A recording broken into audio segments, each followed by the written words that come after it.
Somebody died down here. Did anybody pass? I don't know because Commissioner Flynn said Excuse me.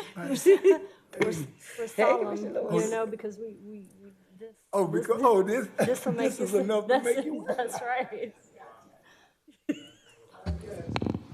All right. Good afternoon, everybody. Thank you so much for being here for today's budget work session. Time is now 2:06. While the administrator gets set up, the commissioner from the 4th has asked for a point of personal privilege. Chair recognizes Commissioner Tanya Bonhiro Turnley. Thank you, Mr. Mayor. This is my last commission meeting, and it has been an honor to serve the constituents and residents of District 4 over these past, believe it or not, 107 days. I counted it up. I'm grateful to the commissioners who placed their trust in me with their vote in July. In this short time, I've learned a great deal and have worked hard to represent District 4 with honesty and integrity. While the results was not what we had hoped for, I am deeply grateful to everyone who supported me. Let me be clear. This race was not a referendum on the mayor. It was a referendum on me. At the end of the day, I am a salesperson. I made the pitch and I just didn't close the deal. That's the hard facts. That's the truth. That's how it is.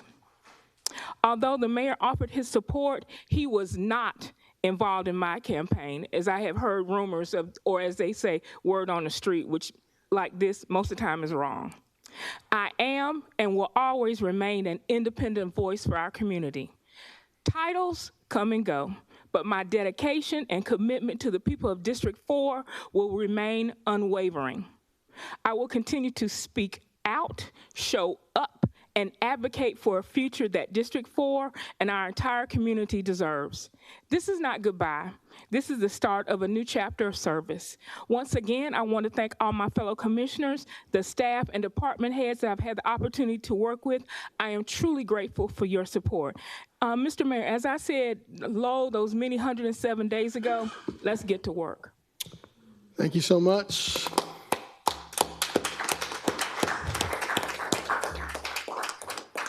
Mr. Turnley, it has certainly been an honor and a pleasure to work with you, and I'm quite sure that your work in this community is not done, as you've put a lot of hours and a lot of miles in serving, so thank you so much.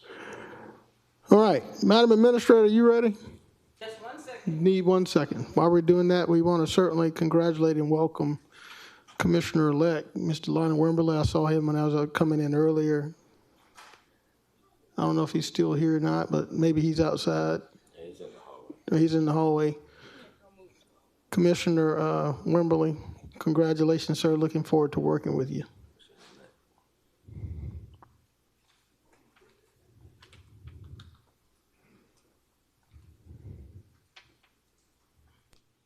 All right, Madam Administrator. Yes, sir. The floor is yours, ma'am. Thank you. Good afternoon, Mr. Mayor, members of the governing body. We will now continue our discussion on our 2026 proposed budget. Of course, I continuously harp on building the foundation. Without a good, strong foundation, of course, it's hard for us to build up. And I'm looking forward to Augusta building up. So we got to get this foundation done properly. I will start with our familiar table that everybody has seen. This table has been updated with the proposed cuts we have discussed for our CCI and transit at our previous work sessions. With those updates, we have about $4 million remaining to either reduce the proposed millage rate recommendation, modify some of the proposed cuts, or allocate additional funds to rebuild our fund balance. Today, we will dive into 2 additional areas: right-sizing housing and community development, and the proposed 3% cut that we were doing countywide. So our agenda for today is to discuss environmental services, vegetation and grounds maintenance, housing and community development, 2026 budget, and again, across the board cuts. So let's talk about environmental services. Let's just have a brief discussion about what has been determined for environmental services. When we initially discussed vegetation maintenance with you earlier in the year, there was some discussion about separating environmental services out from engineering as a standalone department. This was something that was previously done. After further review, I am not recommending making that change for 2026. I believe the lines of accountability for these services is already clear. If the commission is unsatisfied with any element of the current service delivery, that can and should be addressed with actually the current department. Again, I will harp on a number of times accountability. Because of the position changes that were made to combine the two departments, the leadership structure for environmental services is embedded within our engineering department. This approach saves money for operations. They have also been able to bring the landfill back into compliance with federal standards. Finally, with the current waste hauler transition, we need stability and operational oversight of that contractor. For all these reasons, I am not recommending changes to the Environmental Services Department structure at this time. I will note that we need a strong partnership with environmental services and 311. Of course, we know that our constituents depend on 311 to get information as well as to get answers, to ensure we are providing good customer service to our community. Our residents have endured a lot with this waste hauler transition, and we must do our due diligence to make that service as seamless as possible. It has been very difficult for our constituents. I have expressed that expectation to the department, and I hope the governing body will also affirm the expectation that environmental services must work hand in hand with our 311. Our residents deserve the best customer service that we can provide.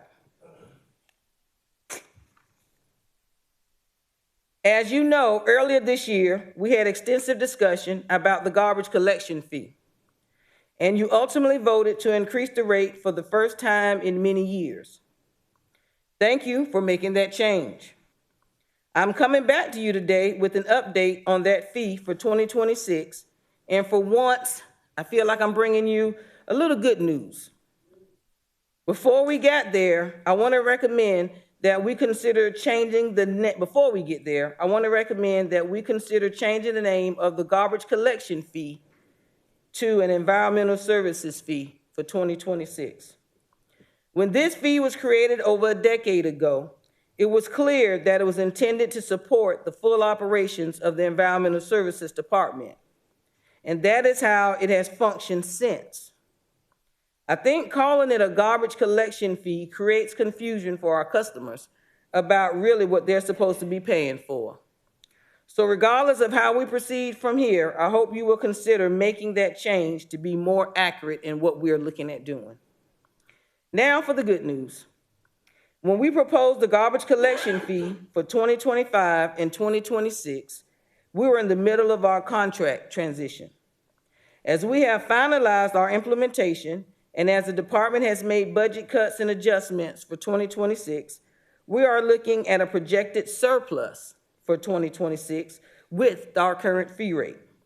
This surplus is driven by being able to appropriately shift some costs to the landfill, as you asked engineering to explore, and as well as truing up our contractual fees.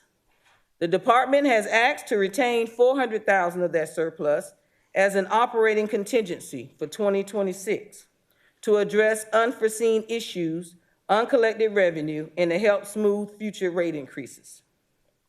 I want to ask for your direction today about how we should handle the remaining funds. You have two options that will take care of the $1.17 million. The first is to restore the ancillary services.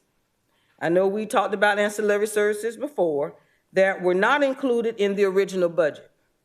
As you recall, we talked about trying to move these to the general fund for 2026. Obviously, that is challenging with our new expenses there. The available funds will not accomplish everything you ultimately want for demolition and vacant lots, but it is a good start. And by changing our name to Environmental Service, this fee would actually be more clearer and more transparent. And again, you know, I push on and harp on transparency. It will be transparent where those expenses and those fees and funds are coming from. We are proposing to add $600,000 for demolition, which at an average cost of $8,500 would be 65 to 75 structures per year. We currently have over 220 on the list. For vacant lots, we will be able to fund 2 crews, including the cost revenue we would expect, and we would keep mosquito control at its current funding of $240,000. The other option, of course, is to provide relief for the fees in 2026. If we reduce rates to eliminate the surplus, the projected rate would decrease by about $14.50 for 2026. If you choose that path, we will not be offering those ancillary costs for 2026, unless you would like to fund this within the proposed millage increase. One option that is not on the table is to transfer these funds to the general fund. And I'm saying not on the table. As you know, the current garbage collection fund, which we should call Environmental Services Fund, is an enterprise fund. It appropriately contributes over $1.8 million back to our general fund now through our payment in lieu of taxes, you heard us call pilot, our PLOF, which is our payment in lieu of franchise fees, and our indirect cost allocations. Those costs are carefully calculated and justified to our bond counsel and auditors. It would be very poor financial practice for us to take enterprise funds arbitrarily to shore up the general fund. Our interim finance director can speak more to this if needed.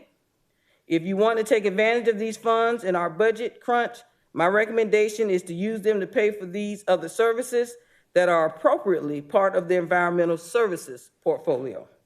This is truly a policy decision, however. It is unfortunately rare that we are able to come back and say we were able to do this more cheaply than we projected. But we want to be, again, transparent with you and let you determine how you would like to proceed. Right now, I'll pause and see if anybody has any respective feedback. Thank you, Madam Administrator. You know, sitting here, we're looking at your presentation thus far, so obviously you're asking this body to make a determination, one, first, to change the name from garbage collection fee to environmental services fee. Would that name change, or that change allow us to then take advantage of this fee? Is that contingent upon us changing the name to be able to take advantage of that? Yes, sir. It would be really covering all of the respective things that we're doing. It will cover the fact that we're taking ancillary costs from that fee. Right. But calling it a garbage collection fee, I would, if I was a constituent, I would be concerned too that it means just garbage collection. Just garbage collection. All right, we're gonna entertain the commissioner from the first, Commissioner Jordan Johnson. Thank you, Mr. Mayor. Administrator Allen, can you explain how this differs from the conversation we had a few months ago when we were debating the contract? Is this the same conversation? Yes, sir. So the original request to just keep these fees coming from that contract is basically what we're suggesting, but change the name to something else? Yes, sir. You have to have it under the environmental services umbrella, is what we discussed at that meeting, as opposed to garbage collection fee. But that, of course, it was established in 2013, as I understand, with that being the concept to be environmental services. I'm not sure how it changed to, state garbage collection fee, but. We could collect the fee, though, without changing the name. You can, I'm not sure if that, I'd have to defer to legal in our finance, but I'm not sure if we could, I'm sure we can collect all kind of fees, but I think I'm we'd just have trying to get an understanding on what we're presenting here differently than what we presented a couple months ago. This is nothing different. This is what we discussed. Thank you. Thank you, Commissioner Johnson. Chair recognizes Commissioner from the 6th, Commissioner Tony Lewis. Thank you, Mayor Johnson. Administrator Allen, on these, this recovery revenue is projected $300,000. How is that calculated? Help me out with how that's calculated. You know, I see it's 1.1 7. And then when you look at the ancillary services, you know, you got 600 demolition, 630 vacant lots, then the 240, which totals the 1.47. And then you also has, that includes the 300,000 in cost recovery revenue. How is that calculated? Or is that something for Mr. Sure to answer? I'm just trying to see. Yes, sir. How, Yes. you know, is that a fixed number, the 300,000, based on the number of residents that we have that are paying the garbage collection fee? Where does the 300,000 come from on the cost recovery? I just need to know that. Interim Director Schreier. The cost recovery fee is a fee-based, is what is billed to somebody whose lot we cut. So if you're not taking care of your property, we will come in, we will cut it, and then we will send you that fee. And then when that gets paid, that's the cost recovery. Okay, so, I mean, I see 300,000 on here. That's a projected amount. It could be less or it could be more. Yes, sir, it could. It could be less. Yes. Based on previous collections from this same area of work that is done by way of cutting these vacant lots that, you know, the owners have and they're not taking care of them. When we take care of them, what, I know you may not have this in the top of your head. What would last year? Just give me, if this based on it. I don't have that off the top of my head. I didn't think can you get would. that for you. Is there a way that you can provide that to us, you know, at some time, at some Yes, juncture? sir. I'd just like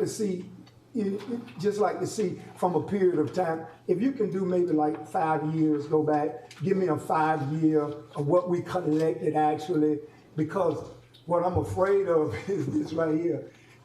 If everybody started taking care of their own lot, then there's no recovery, there's no cost recovery. But we've added it to this particular line item here that, and it increases the amount of money that we're talking about. So just, you know, just say for instance, if everybody takes care of their lot, then that $300,000 goes out the window. Well, hopefully if that happens, then we won't have that expense also. Right. So that should wash out. Okay, it should balance itself out. That's We'll what we're try and get that information for you, sir. saying. I appreciate it. Thank you. Thank you, Mayor Johnson. Thank you, Administrator Allen. You're Yes, sir. welcome. Thank you, Commissioner Lewis. Chair recognizes Commissioner Don Clark from the 5th. Thank you, Mr. Mayor. Hey, Ms. Allen and team, I appreciate you all as always for bringing us these options for us to make these decisions. With this particular topic, it has been a topic of discussion that's kind of been bounced around a number of different ways.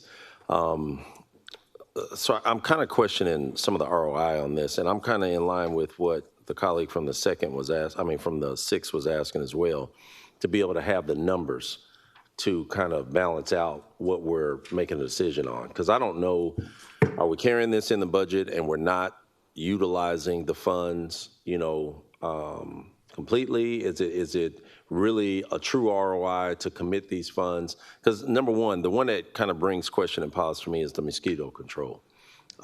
It's not one of those services. To me, I'm even questioning because I don't have clear understanding in the funding that we're giving directly to DPH and this separate set of funds. How do those tie in together?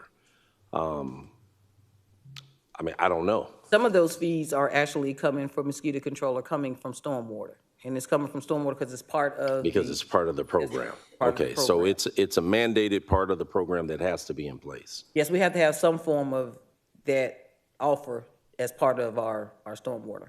Right, but also with that is capital costs that go with it or asset costs that go with it. Like we just purchased new vehicles for them for some of that stuff. But to me, it's an underutilized program on how we're doing it right now.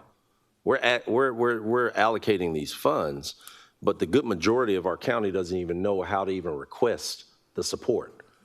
So the days of seeing, you know, and I may be telling my age and others, the days of seeing the mosquito trucks going through your neighborhoods, you're not seeing that on a consistent basis because these are only by request services, right? Yes, sir. Yeah. So, but again, I think you clarified the point of even touching that. If it's a mandated item that has to be tied to stormwater, then we probably want to look at another way of really kind of making sure that the greater public knows about the services. Because you can have something in place all day long on paper, but if you're not utilizing it for the benefit, what the heck are we really doing with it, right? So I think that part I'm having concern about. The demolition and the vacant lots, we've talked about this over and over, but I think without having the other numbers to really kind of support how we've really utilized those funds, some level of comparatives to know if we've utilized the full amount, or is there another number that will be more in tune for cutting this? Because again, and I'm not making this about a district situation. We know that there's a couple districts utilize it more than others, but it's a reason why we have this in place. But I need to know the other numbers that it takes, because the other numbers behind this is what are the additional costs that it takes for us to go after the property owners to even be able to recoup these funds? Because aren't there attorney costs that go with trying to, and maybe that's for legal, don't we incur some attorney costs to going after property owners and everything for this? The normal process is once there is a fee, so the case would be the property be taken to magistrate court. Right. For a nuisance abatement action. If the court deems that the house needs to be taken down or demolished, there would be an order set in place. And there's that fee to take the property to court. Once the property is demolished through this project, this service, there'd be a lien placed on the property. Right. The county could have the option to foreclose on that demolition lien, but for most of the time, it's just a lien placed on the property. And if and when the owner sells the property, at that point, the lien would be collected. Yeah, and the reason I brought that up, because I think Dr. Malik had brought up to us before, there's many times that we don't collect on that. So we actually carry that as a loss, correct? Not necessarily on the demolition. I think he's referring to the vacant lot cleanup. Well, And that's what we put on the actual tax bills. right, but both of them are on here, so that's what I'm saying. Whichever one it fits in, if it's the vacant lot or the demolition.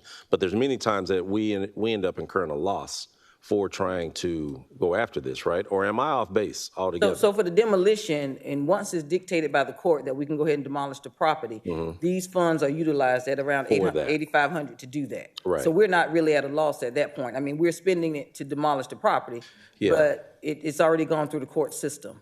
And then for the vacant lots, we're just looking at what is actually costing us to clean up those lots. And once we do that, we add that to the person's tax bill. Right, but it's not as That simple. goes to that recovery fee that Commissioner Lewis was referring to. Right, but as far as okay, all right, that makes better sense. Yeah, that makes better sense. Thank you. You're welcome. Thank you, Commissioner Clark. Chair recognizes Commissioner Stacy Pulliam from the second. Thank you, Mayor Johnson. My statement and question, for mosquito control, do we have marketing efforts in place where we're marketing those services, especially around the times that I know we're at the height of mosquitoes? So I believe it was told to me that it was around between April and the end of October. So are we sending out stuff? Like, I know that there was a West Nile virus kind of scare that happened. So are we giving that information to the general public even if DPH notifies us? If we are notified, we'll do what we can to publicize it. But of course, being a state entity, Department of Public Health mainly posts information themselves on their services. Okay, but constituents call 311 and they request mosquito control or mosquito spraying. So are we doing something to push out information on how they request mosquito spraying? One of the reasons I ask that is I know that at one point they were spraying massively, but now it's gotten to a point with all of the groups that don't necessarily want chemicals, even if they're friendly, sprayed in their yards. So that's why you have to request it. So what efforts are we taking to make sure that our constituents know all you have to do is reach out to 311 and you can request this service? I'm not sure exactly what they're doing, Commissioner Pulliam, in that regard. I know our 311 department stays on top of any of the actual services that are provided by Department of Public Health, as well as any other department, so they would be able to address that question. But I'm not sure if there's any marketing campaign on our behalf, because that's, again, that's a state entity. Okay. All right. And then also, was it given the total amount? I know Dr. Malik in previous sessions has told us how many blighted properties we had that needed demolition. Is that the total amount to get rid of all of those blighted properties? And maybe you already stated that. I came in late. Okay. It's around 220 on the list currently. It's 220. Okay. All right. Thank you for repeating that. You're welcome. Okay. Thank you, Commissioner Pulliam. Madam Administrator, you need a decision today regarding? I would like one. I'm going to ask y'all for a lot of decisions, just to give you a heads up.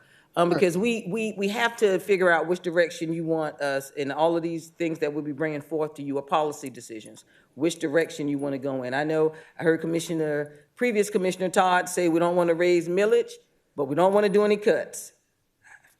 A lot of question marks come about after that, because you have to do something to make up for this $21 million deficit. So we're kind of looking for some direction from our governing body so that we can start making sure that we're spending our time adequately looking at what we need to be focused on, as opposed to just going all over the place. All right. Commissioner from the first, Commissioner Jordan Johnson. Thank you, Mr. Mayor. Ms. Allen, what is the bottom line implications for option A? Bottom line on our budget. Does that add any additional pressure to what we're already dealing with, or is the funding already there? How does option A weigh into the bottom line of our budget this year? It does not affect our general fund budget, no, sir. Okay, I want to present option A as an option to move forward. I'll second. All right, there's a motion and a second for option A. But before we do that, we got to determine on the name change. Yes, that's what I was going to mention. With the name change.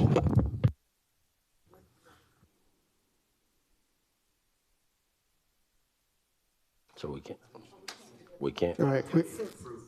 Yeah. just a consensus. All right. Yeah. So we can't officially vote on this, being that today's just a work session, but we can have a consensus on it. Yeah.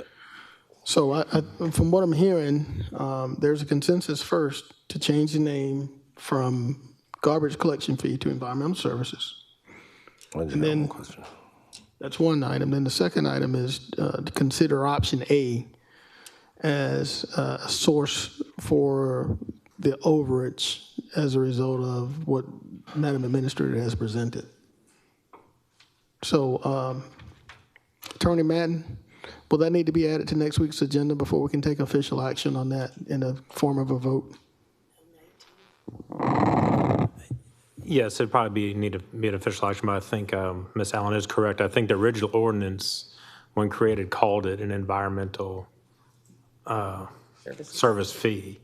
And somewhere along the line is change a garbage collection fee. We can go back and try and do the research and see if it's necessary.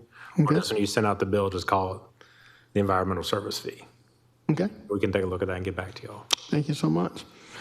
All right, Chair recognizes Commissioner Don Clark from the fifth.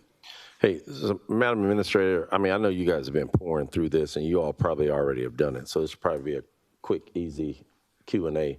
So since mosquito control is a requirement tied to stormwater, can that be tied in with those fees? Now, that portion of the funding for mosquito control is already being taken out of stormwater.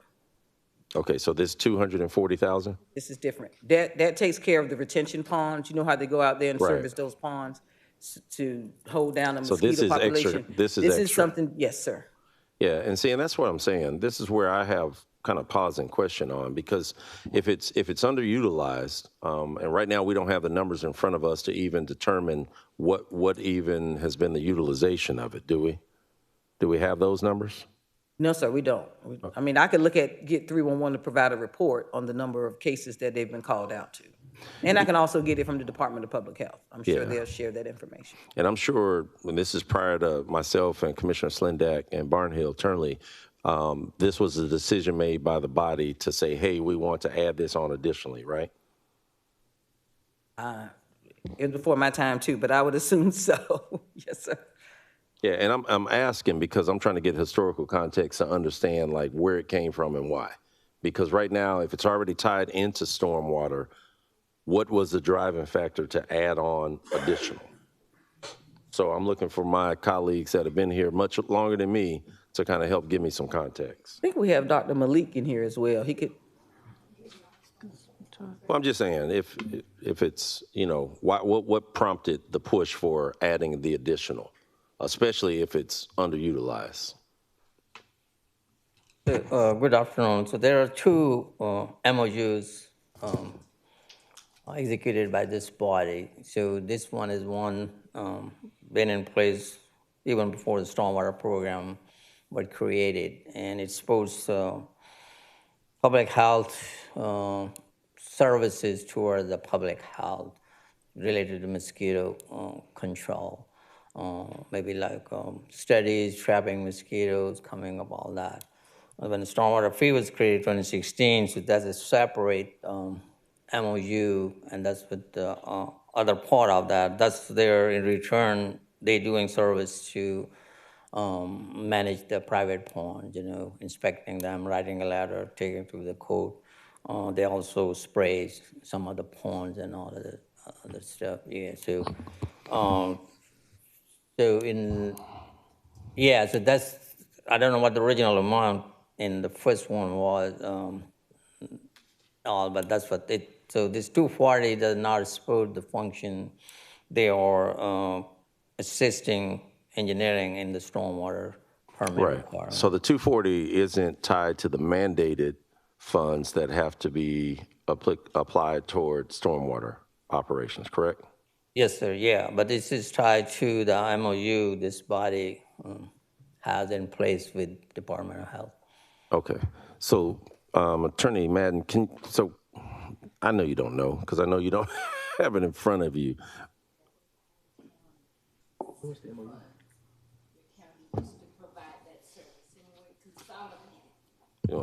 You want to say it so we can hear it? I mean, because you are a part of the historical context, Madam Clerk. It's online. You can read it. Thank you. It's there. It's what there. Is it again, but though? Mosquito control was a Richmond County funded operation in association with the Department of Health. And when we consolidated, that fund became part of the new consolidated government to fund it. Yeah, and I guess the question is, because we have a separate pot of funding that goes directly to DPH, and then we have this separate pot of money that also goes to DPH to provide this service. The way it was handled. Seems like it's kind of duplicated effort. And that's why I don't understand why we're in this stance of we're giving them one pot of money towards the services that they provide the county, but then on top of that, we're saying, hey, let's throw another $240,000 in there for a service that's underutilized and most people don't even know about.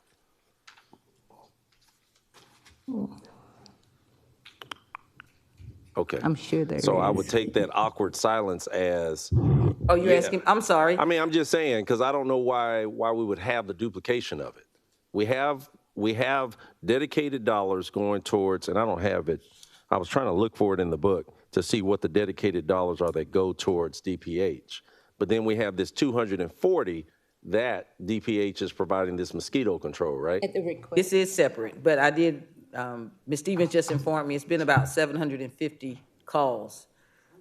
Which comes For up mosquito to control. about how much of that depletes the 240,000?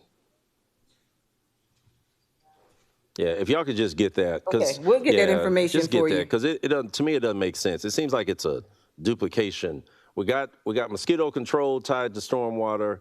DPH is providing additional community public health services. And then we're saying, hey, on top of that, let's add in this other 240 that nobody can really kind of clarify how it ties in with the other aspects. And again, I may be off, but I'm just telling you from the outside looking in, it doesn't make sense.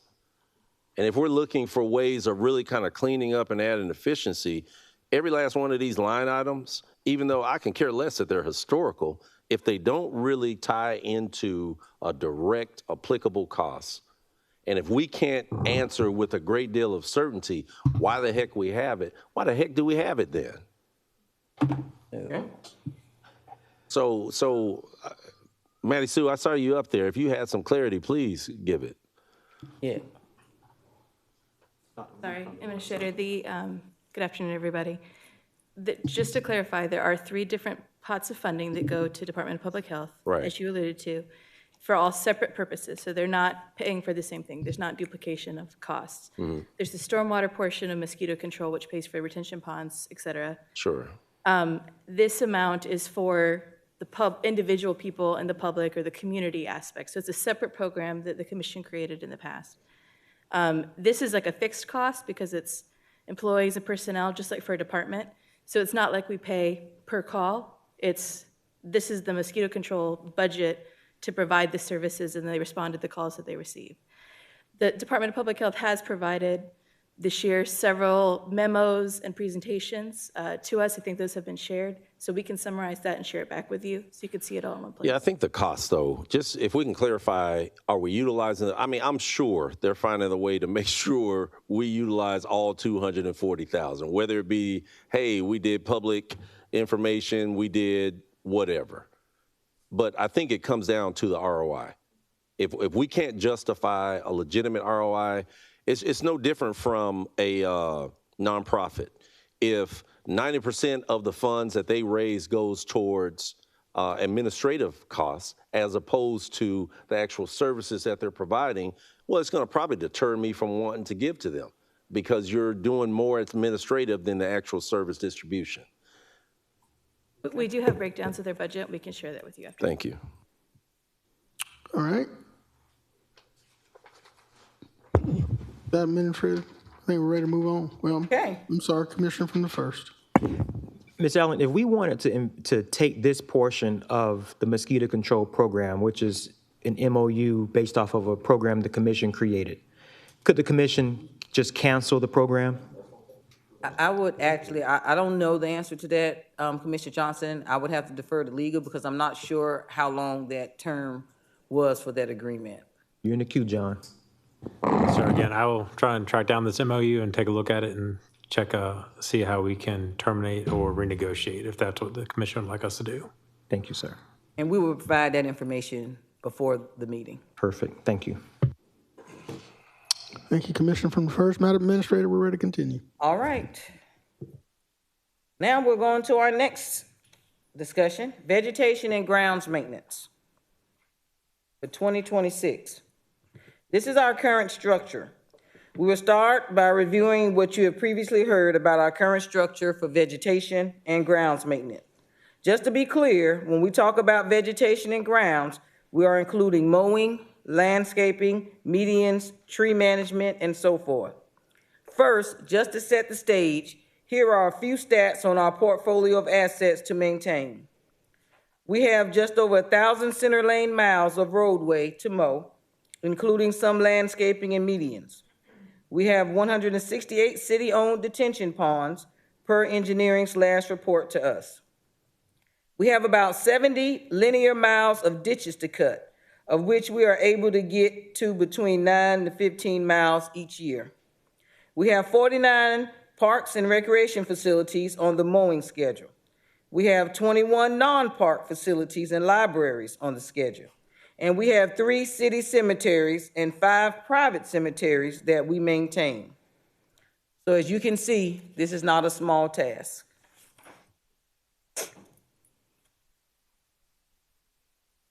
Currently, responsibility for these functions is shared among multiple departments.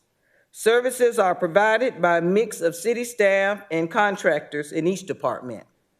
Funding for these functions is shared among the general fund, stormwater fund, and SPLOST. Central Services and its contractors are primarily responsible for grounds maintenance at city facilities. Recreation and Parks and its contractors are primarily responsible for grounds maintenance at parks and cemeteries, with some support from RCCI. Engineering and Environmental Services and its contractors are primarily responsible for vegetation in the public right-of-way, medians, roundabouts, detention ponds, and stormwater ditches. again, with some support from RCCI. Before Dr. Malik jumps on me, I want to note, he's way over there, so it'll be a big jump. I want to note that this slide does not show engineering's org chart as we normally would see it, but we're looking at what the functionality is just for the presentation purposes. So I'm going to share a little more detail about the current operations in each of the department. Hopefully we okay, Dr. Malik? All right.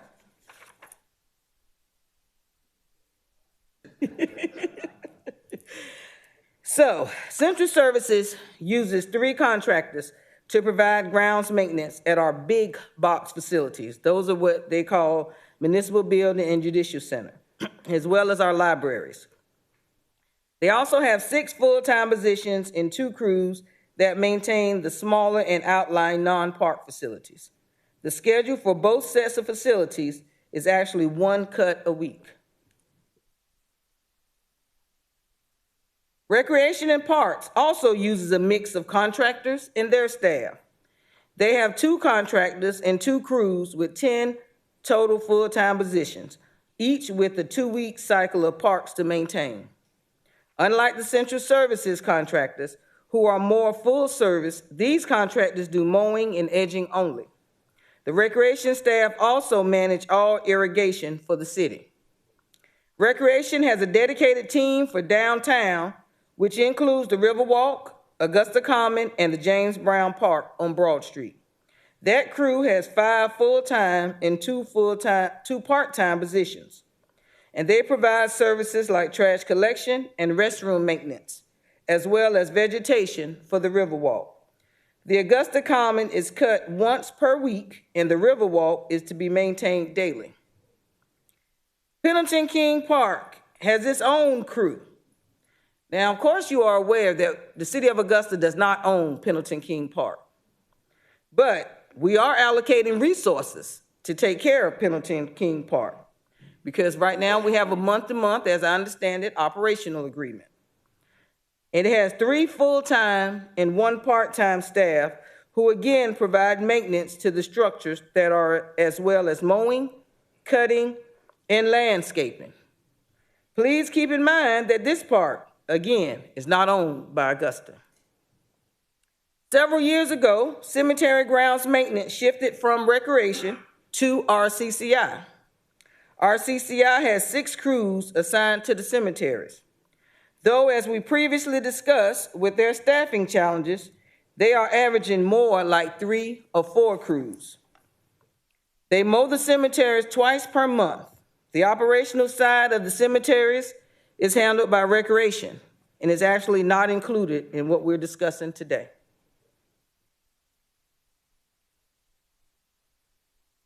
So let's talk about engineering. This is the big one. As I mentioned, engineering has over 1,000 center lane miles of roadway to maintain. 158 of those miles are contracted out to 5 contractors who provide 8 cuts per year. The remaining roadway, which is primarily our more rural roads, is maintained by 2 crews of 13 total staff. Their goal is to cut 2 cuts per year on every road, with more of those in the urban areas. Our city-owned detention ponds are maintained by 4 contractors, with the goal of cutting each one once per year, with additional work for beaver dam and debris removal as needed. RCCI crews assist with the non-mandated private ponds. I know you all discussed these ponds in some detail at the recent committee meeting, with engineering being tasked to bring back additional information. Because again, some ponds and some things that we're maintaining are not part of what Augusta needs to be doing. Engineering maintains over 40 highly visible medians and roadway landscape areas through the use of 2 contractors. And they have 2 contractors on call for tree management and removal that their crews cannot handle in-house. Finally, stormwater ditches are maintained by RCCI. Again, as we discussed at the last work session, there are theoretically 11 RCCI officer details and 2 engineering civilian details in service.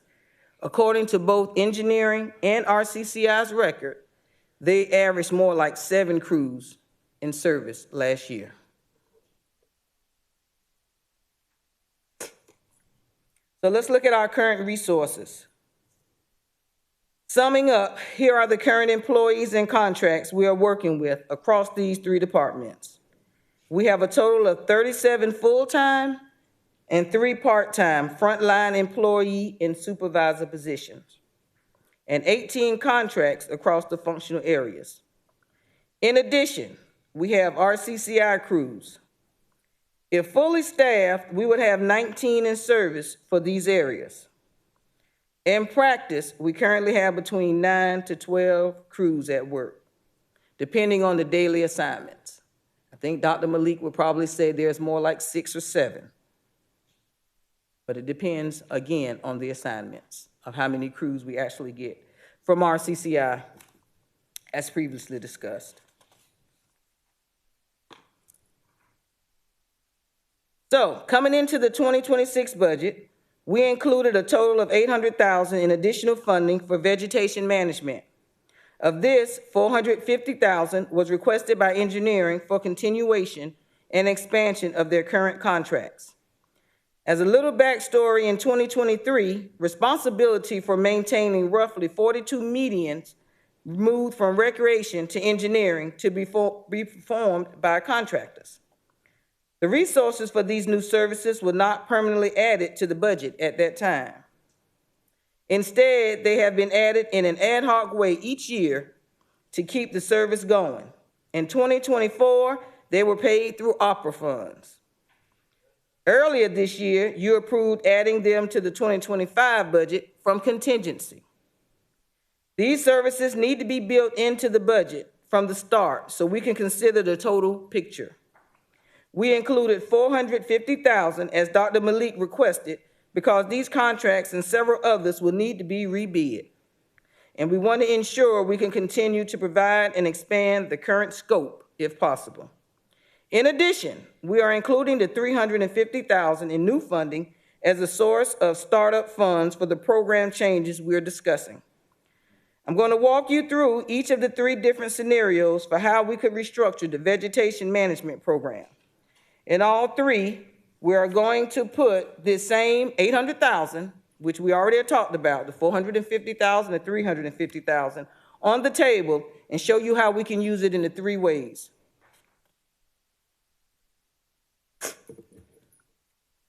Here are those 3 different options. Notice that there is no scenario here for labeling do nothing, because we have to do something. I think our citizens and the governing body has determined that we need to do something. Everybody, of course, unfortunately, is dissatisfied with the current service delivery. Even if you decide not to make significant structural changes, at minimum, again, we need to do something to make and start making some incremental changes and add additional resources. The first option can be considered sort of a status quo plus. In this model, we would keep the current services mostly where they are, but we would make some changes in responsibility and add additional resources for a more intensive pilot program. The emphasis would be on the priority concerns we hear. The second option is what we have previously discussed, creating a new standalone department. A number of commissioners have expressed support for this approach. This model would move staff and contracts from the different departments into one department with new leadership. And the third option is similar, but instead of making it a standalone department, it would be a new unit within an existing department. This is something that Commissioner Johnson suggested we look at regarding central services for this. I'm going to quickly walk through each of these options, including the funding and some pros and cons. I will note that all of these scenarios assume that RCCI will be operating as it is today. If the governing body does decide to do anything in regards to closing of RCCI, then part of this implementation would be onboarding new staff or contractors to take on these respective functions. First, for option 1, as mentioned, this option would keep most of the existing crews where they are currently, embedded in 3 different departments. For this and all three options we are proposing, we would recommend keeping the ACE program at its 2025 funding level, which is entirely funded by the Urban Services Fund and is not included in the $800,000 allocation. The total fiscal 2026 budget for ACE would remain at the $549,470. Also, in these three scenarios, we would set aside $100,000 for cemetery maintenance improvements. As we discussed in last week's work session, we will proceed with, again, attempting to bid out the cemetery maintenance so that we can evaluate what would be the most effective option for Augusta. We know from past bids that this is likely to be an expensive proposition, but we need to see the real cost. We want to have additional resources available if we determine that contractors are the way to go because of improved reliability and service levels. If that proves to not be a viable approach, we would use these funds to supplement RCCI's current crews with civilian crews and continue with repair work to keep our cemeteries in better order. Moving into the specifics for this particular option, for engineering, we would implement a plan proposed by Dr. Malik to restructure several of his existing positions to create designated contract managers. Many of the services provided by engineering are provided by contractors, as you have heard. These positions would be providing more hands-on management and monitoring of these contractors to ensure that they're in compliance and providing the expected service. Engineering has proposed combining 4 positions into 3 to perform these tasks, which would be budget neutral. We would also add additional resources to engineering for a strike team pilot program model. The goal would be to divide the city into the zones with regular assigned crews in each, with the strike team able to float to areas with the most complaints. If this model achieves good results, we could look at further expanding it over time. Moving on to central services and recreation, the primary change would be to transition responsibility for downtown maintenance, including Riverwalk and Augusta Common, to central services. We would create a new downtown lead position to coordinate these crews, managing repairs and collaborating with the ACE program. Our intent is for the city and ACE to strengthen this partnership and ensure there is a clear delineation of who is doing what so that we can multiply our efforts and not duplicate them. We want to continue working together to maintain a higher level of service in our downtown area, especially as we move through construction disruptions. The remaining funds will be designated for engineering's vegetation maintenance program to continue our median and right-of-way contracts. We would also continue to engage our on-call arborists to ensure that they are engaged in any project that involves major tree maintenance or removal.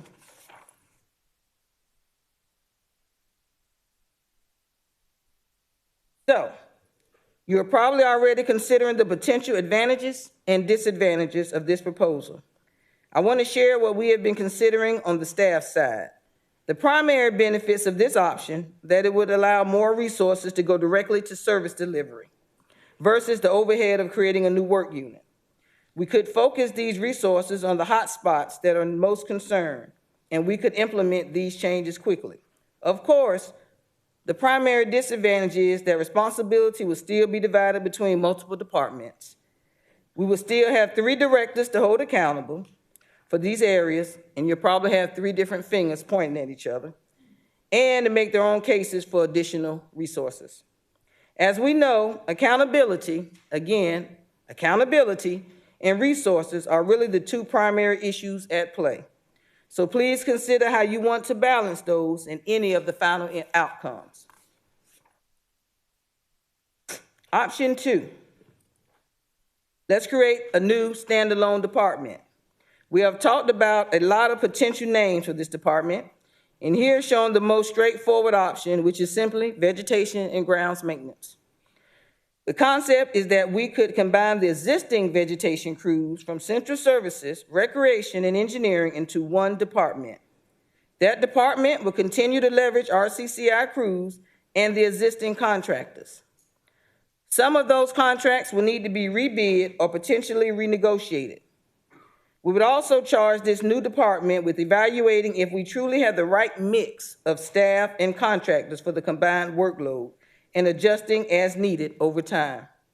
One common message we have heard from all the departments that would be involved in this transition is that it will be a major lift as staff and equipment move. We would recommend a very ambitious phased approach for this transition, starting with engineering and then bringing in recreation and central service crews. We want to hit the ground running as soon as the budget is approved to have the transition well underway in the early spring before the grass begins to grow.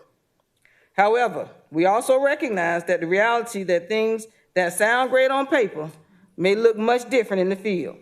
So while we will be pushing hard to move quickly, I also want to allow this new director to assess the operations and truly shape the implementation plan.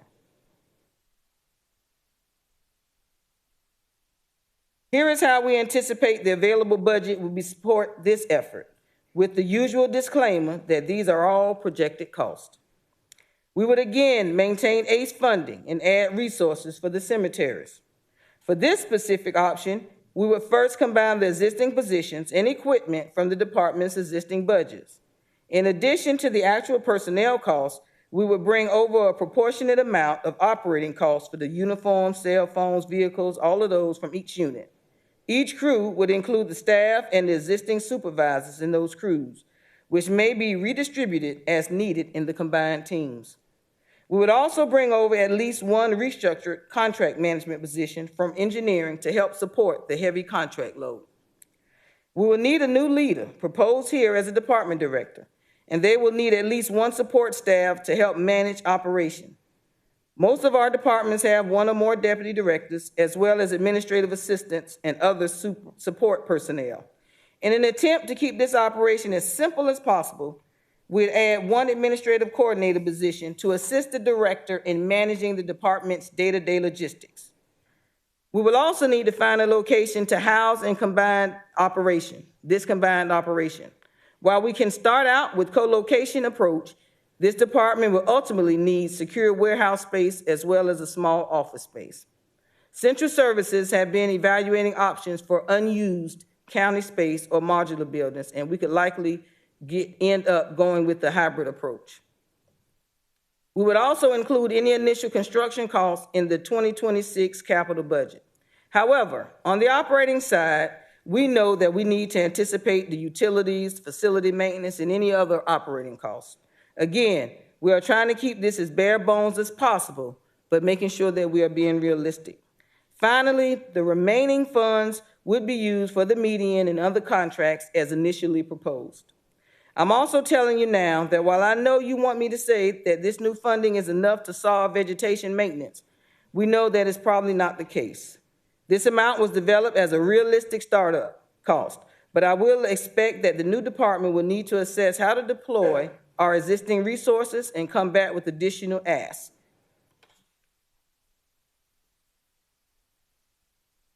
The number one potential advantage of this option is that it will provide the centralized accountability you have been asking for. With combined crews over time, we may have opportunities for economy of scale for contracts. We also would have more flexibility in assigning crews between functions. And with the new department director, you would have a leader focused on improving this service area and charged with identifying better ways to do things. The obvious disadvantage of this approach is that it comes with more overhead. Those new personnel and space operations all have cost, even though they ultimately yield the highest service level. Similarly, this approach may take longer to see results as we will transition in 2026. Since most of these functional areas are part of our stormwater requirements and will continue to use stormwater funds, even if it is a separate department, this department will still need to coordinate closely with our engineering department to ensure we are meeting our MS4 permit requirements. I think it is possible for that to work, but I know Dr. Malik is very concerned about being held accountable for another team's operations. So I wanted to point that out because I don't want Dr. Malik to jump over here. Even with this combination, we will never be able to get away entirely from the issue of some of it being shared responsibility. Finally, even with the additional funds, This is primarily an effort to rearrange our existing resources rather than adding new major resources. I think that is appropriate as we are starting this effort, but I also want us to have realistic expectations.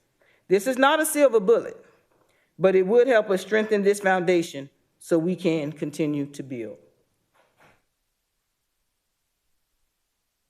And lastly, the third option, which would be a little shorter to explain, is to implement the consolidated unit, but as a division of central services. This option is very similar to the previous one, but does have a few key differences in cost as well as implementation approach. Again, we would maintain ACE funding and add resources for the cemeteries. We would also combine the staff units as discussed previously. After discussing how this could look with Mr. Green in Central Services, he recommended that we add a deputy director position to oversee this unit. Central Services currently has one deputy that's over facilities, and this would add a parallel position over vegetation and grounds. The existing department director and administrative staff would also be able to provide support in this effort. So we would need to make sure that we compensate them accordingly. Central Services does have existing office space and some warehouse space currently. Again, this will likely need to be expanded for equipment storage, which will carry increased utilities costs. But we think those costs will be cheaper due to the potential for co-location.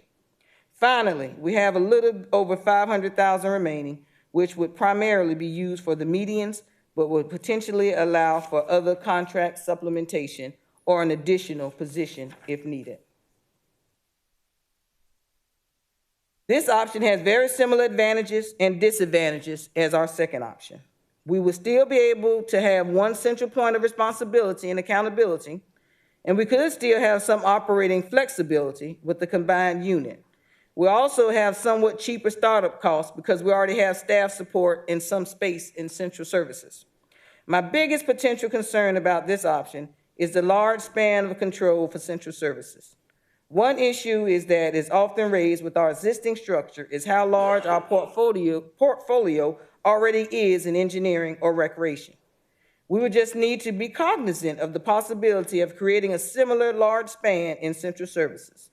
Again, Mr. Green has stated we would need to do a phased approach. In this case, we'll probably start with bringing over the recreation crews, since those are very similar to the existing Central Service crews in terms of functions, equipment, that will be simpler transition and could be completed more quickly.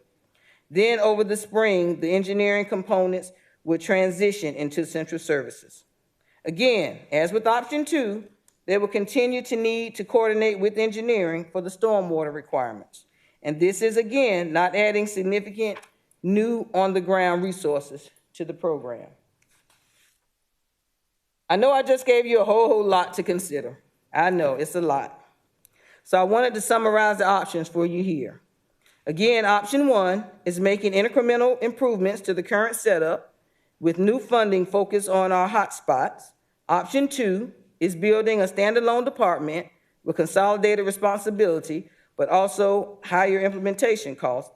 And option 3 is creating a new division with Central Services, which offers a slightly cheaper path to option 2, but creates another large span of control. My goal today is to hear a consensus from you about which of these 3 options you would like to see us pursue. The overall budget ask will not change, but it will be allocated differently depending on the path you choose. And with that, Commissioners, Mr. Mayor, I will open it up for your questions and feedback. Thank you, Madam Administrator, for that thorough presentation regarding how we maintain the grass and infrastructure in our city. The chair is going to recognize Commissioner from the second first, Commissioner Stacy Pulliam. Thank you, Mayor Johnson. Thank you and staff, everyone that came up with these 3 options. Grounds maintenance is an ongoing conversation, and I feel like it will be until the end of time. I'm just going to be honest. So with that being said, is option number 3 the only option that is possibly considering contractors? Did I read that right? Or is there? No, ma'am. All of them will have the respective contractors. Okay. So Do we practice doing sources sought as far from a procurement standpoint?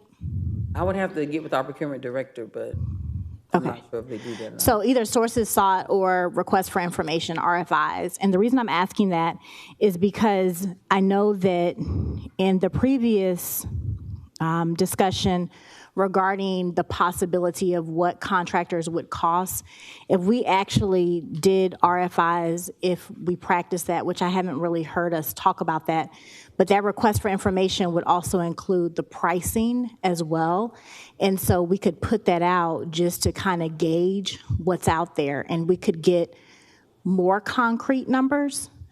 They wouldn't be 100% concrete, but then that could even let us know if we do issue an RFQ, what to put it out for, because we already know the appetite of what that industry charges as far as contractors are concerned. So they do RFIs. Okay. Yes, our procurement department does do requests for information. Okay, awesome. So did we do that?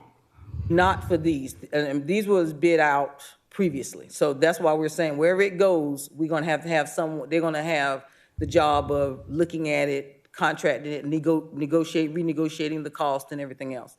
That would be upon whatever way we decide to go on this process. Okay. If the majority of the options include potentially still having contractors, I think I'm of the belief that it would be to our advantage to do an RFI. That way we can kind of get a little bit more concrete in our numbers and not move past our startup costs. That way, when we're making that decision, it's just a better, all-around decision that we can make because we have better numbers to look at. I totally agree with you. Okay. Then my next question is, a lot of these options, well, I believe you stated that RCCI, some of these options were contingent upon us having RCCI. So do we know what that cost would be without RCCI? So if we eliminated RCCI, if we what would it eliminate go to? RCCI from the equation for any of it, Yes, ma'am. they're all included, then we'll have to look at what it will cost for us to bring on respective employees to take care of what RCCI was doing. Okay. So do we have those numbers? No, because it's a constant. In the equation, it's a constant. So that will continue to stay the same regardless. Okay. And so the reason I ask that is because there has been so much talk and consideration of whether or not we're going to keep RCCI. So I don't want to, at the end of the year or come January, we decide, we're not going to do the investment that it's going to take to keep RCCI, and now our numbers drastically shift. So I would like to see what the difference in that cost would be without our CCI, especially since we're having ongoing conversations about what we're doing with our CCI. Okay. Thank you. That's all I have for right now. Thank you, Commissioner Pulliam. Chair recognizes the Commissioner from the 9th, Commissioner Scott. Thank you, Mayor Johnson. I would like to ask the administrator maybe one question. Yes, ma'am. I think I got my answer for RCCI. On option 3, page 23, and bullet number 1, 2, 3, it says increases for existing staff.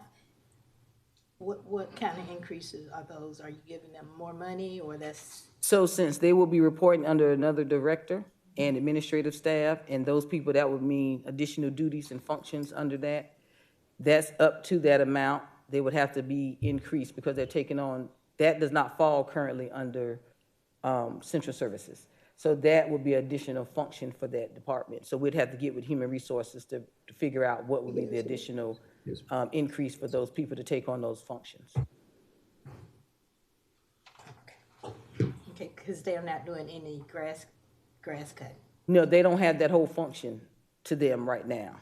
That whole function of the vegetation and maintenance, a whole division, is not under them now at all. Thank you. Yes, ma'am. Thank you, Commissioner Scott. Chair recognizes the Commissioner from the 1st, Commissioner Johnson. Thank you, Mr. Mayor. First of all, Administrator Allen, thank you for the robust presentation. I thought this was exactly what we needed to get to a good place, and so thank you for that.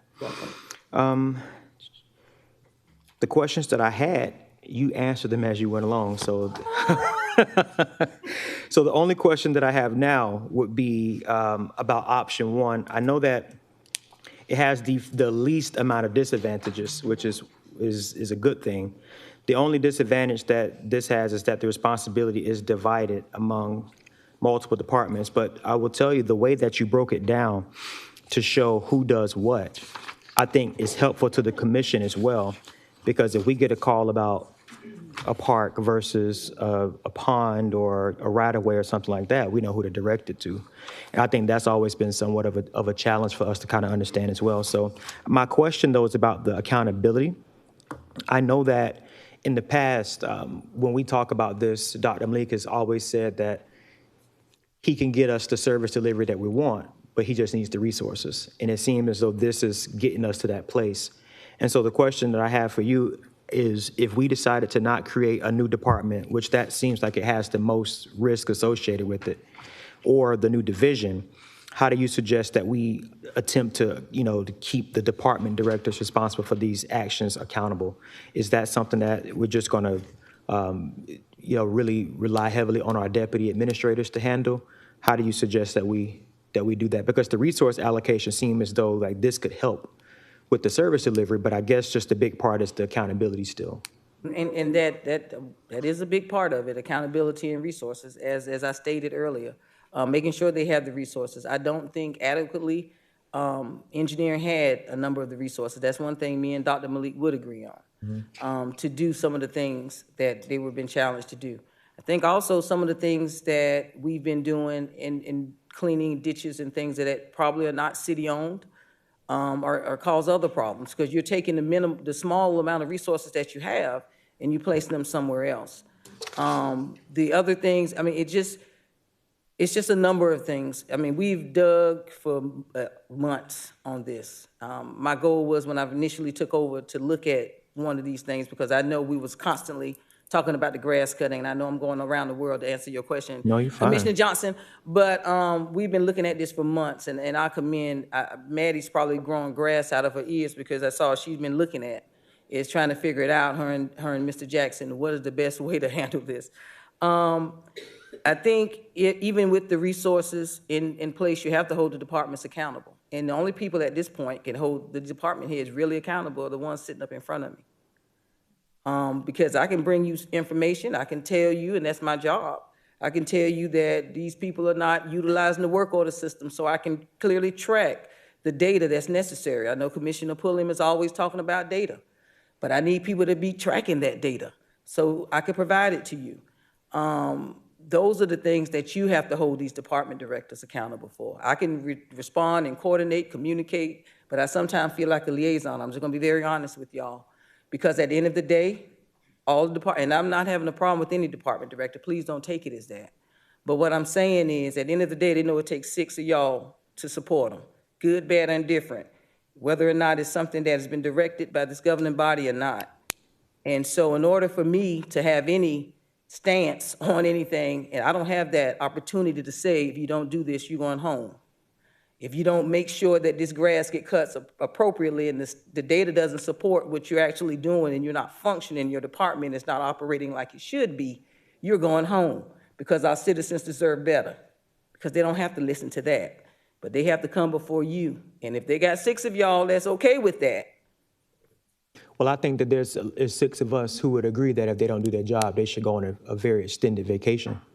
Don't disagree. So what I would hope that we can do is, if this is what we want to address, that we look at the system that we talked about it maybe was a year or so ago, about how work orders are entered, how they're processed and stuff like that. We need to have a separate something to discuss that system, so that everyone can somewhat be on the same page with that. Because if that's the case with the department heads with this accountability piece, even if we create a new department, you're going to have the same accountability piece there. Even with the division, the new person is somewhat, there's going to be an accountability piece across the board. So I would suggest that that we strongly just look at how we can work with some of our internal controls to get us to a better place? Because I know the system somewhat is flawed too from the feedback that I've gotten, but that's why I say we need to take our time and look at it and so we can be on the same page. I will say this, Commissioner Johnson, to your point, because I'm used to looking at data. I'm used to making decisions based on data. I don't make decisions based on who I like, who I don't like. I make decisions based on the data that's brought to me. And I will tell you that I've stated to the departments, 3 of the departments, that we're not utilizing our CityWorks because that is the system that we're using as our work order system. And I had 3 departments that were not using it adequately. One of there's utilities, not utilities, stand corrected because utilities is phenomenal in tracking their data. We had issues, concerns with engineering, recreation, and central services. Not because of intent not to use it properly, but staff was just not trained and everything else. I will tell you, Ms. Walker does a phenomenal job in 311 in keeping up with who's doing what. And every month we have report cards. And I get a report card, and some of them, and this determines how quickly they resolve these issues that our constituents are calling about. And we don't have everybody's not passing. Is it getting progressively better, or is it getting worse, or has it been staying stagnant? I think it's been brought to everybody's attention what the expectations are. This governing body has directed departments. We've had several, before I even got here, conversations about people utilizing the system, making sure their staff does it, making sure their staff is accountable. Ms. Walker, I told all those departments I wanted her to provide training. She did a phenomenal job in coming up with a training plan. She trained every department. She offered training in the IT training lab for everybody to go through the CityWorks training to make sure every task is actually taken care of and accounted for. She did that. They were supposed to, as of November 3rd, all of them utilize CityWorks system because I told them I'm going to have a dashboard that I'm going to look at just to see how people are dealing with the issues that our citizens are talking about. Because if you don't have the data, if you don't measure the data, how can you hold somebody accountable? Right. Because it's their word against your word. I want to see it. I want to see where we're making traction, what we're doing, and who's doing what. And so effective that date, I've sent that to all of them, those 3 departments, that they utilize that system just like our utilities department is utilizing it. Please keep us updated on any kind of issues that you're having with implementing these programs, okay? I think that's critical. Thank you. Last question that I have, Mr. Mayor, is we have dollars allocated, I done lost my spot.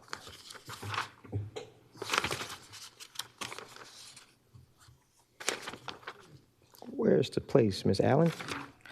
Hopefully we're done with it, huh, Mr. No, I got one more question. Here it is. Okay. All right. Option 1, transition downtown responsibilities to central services, new downtown maintenance lead, $60,000 with benefits. Would it be more feasible for us to just transition all of downtown's maintenance, with the exception of the Augusta Commons, over to ACE?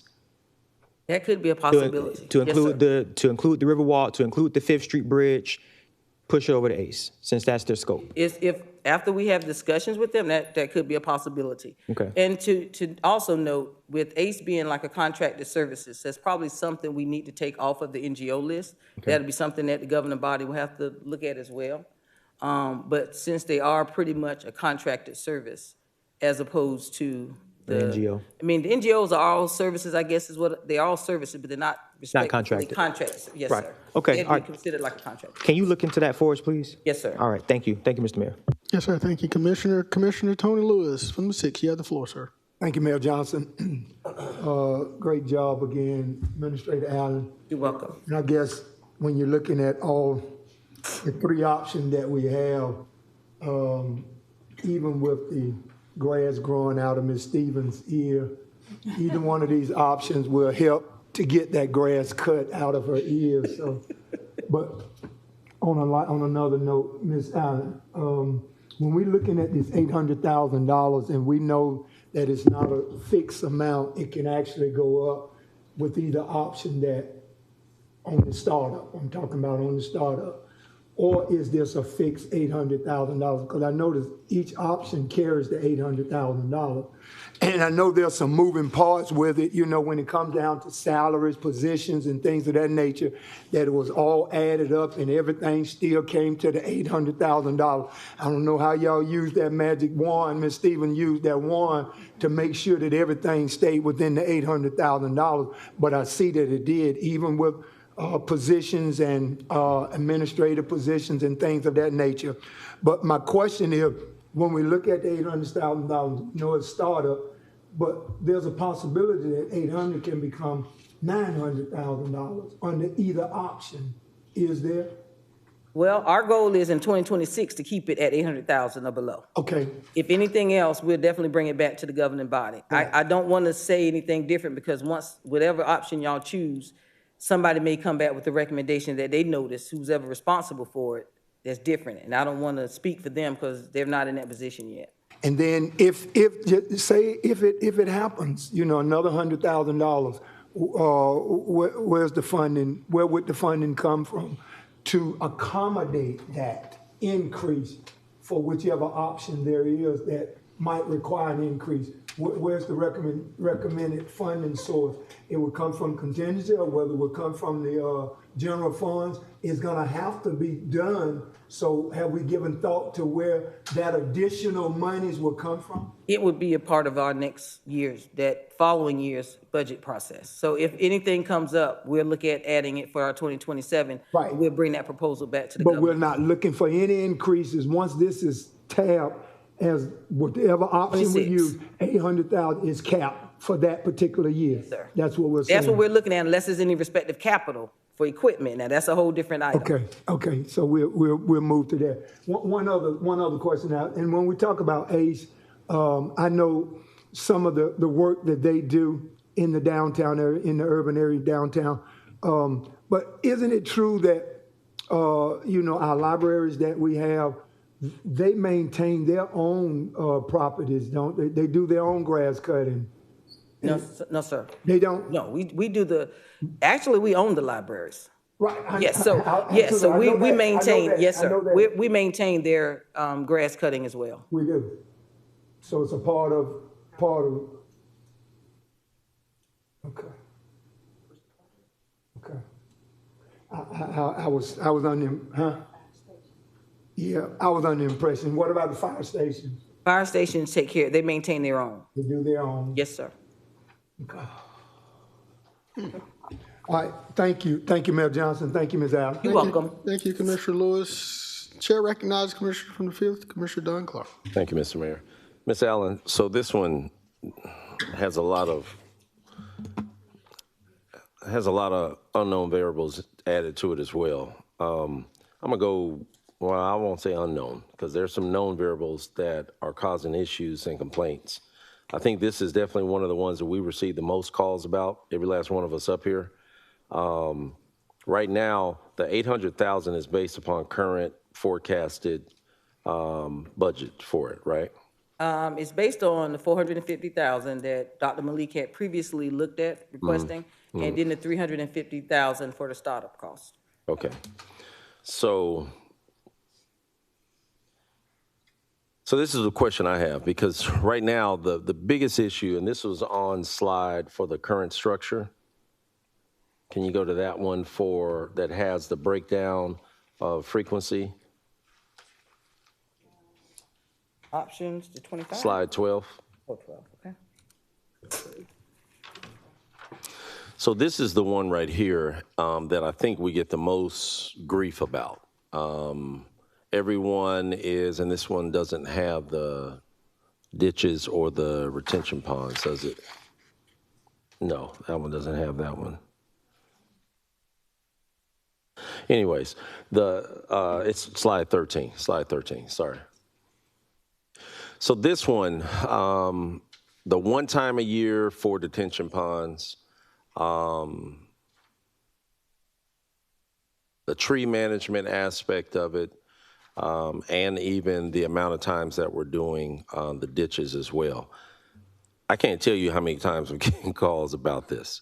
And the frequency is the issue, because during our summer times, of course, I mean, even our own yards, they're growing, out of hand. So imagine the detention ponds, what they're looking like if we're only doing it once a year. And I know all of us call on a consistent basis to engineering and others about the complaints that we're getting from the neighborhoods. Now, I'm gonna tell you, I think the greater conversation to take this to a macro level is a lot of these that we're maintaining, we probably shouldn't be maintaining them because we don't own them. But we've added that, and it's kind of been grandfathered in as something that the county's been taking care of. So we started this conversation about it, but man, how do we even penetrate to disseminating that? I don't know an easy answer for it. So, and I'm not asking you, John, to come up with one either, because again, it's not an easy one. But I think the frequency piece of it is the biggest problem. The $800,000 that we're stating is the startup cost for either of these three options. Does that mean that there will be a change to this current structure of frequency, or does that mean we stay exactly as that? No, sir. So we are looking at renegotiating these contracts, and to Commissioner Pulliam's putting out something again to see if we can get better rates. Yeah, and but again, some of these are based on contractors, but some of these are also based on in-house performance as well. Yes, sir. And that's what we want somebody to do, to really evaluate what's necessary to get this done properly. Yeah, because I know we do have assets that are county assets for tree management, but unfortunately, and Dr. Malik, keep me honest, we have a lot of concerns with keeping those operational and getting them repaired timely, right? Okay. And then I think some of the same constraints are with Parks and Rec as far as even their equipment. So we're talking about giving the money towards the services themselves, but we're losing an essential part of this is what about the maintenance it takes to maintain the equipment that we have internally and training folks appropriately if we introduce some new equipment and otherwise. Is that slated somewhere else, or are we trying to jam all of that in there? So if we're talking about, we're looking at the equipment and people being trained on it. So we're looking at combining people. So some of them, whoever comes over, hopefully will already have that experience and knowledge of how to utilize that equipment. But we're also going, because, in the maintenance meeting I initially had when I first met with all maintenance employees throughout the city, one of them, one of the concerns were from one of the supervisors that employees, it's not their equipment, so really they don't, if they damage the equipment and it takes us all this money to fix it, it's not theirs. And that goes back to the accountability. Right. Because if you hold, I know things can happen, mistakes can happen, but if you hold employees accountable for utilizing that equipment, after they've been properly trained on it, then you have to hold them accountable when they damage it and not have any concern about it. Right. But the inmates utilize our equipment as well, right? It's true. So and I'm not sure if the accountability really matters at that point. That's what I'm saying. So we have different layers to this. It's not just as simple as, hey, here's the money for the services, but there's some other variables in there that we have to consider. The one thing about it, we're current policy for vehicle replacement is like 125,000 miles. What is that for the equipment? Some of the equipment we have has greatly exceeded even, its retention. And how is that really considered in all of these numbers?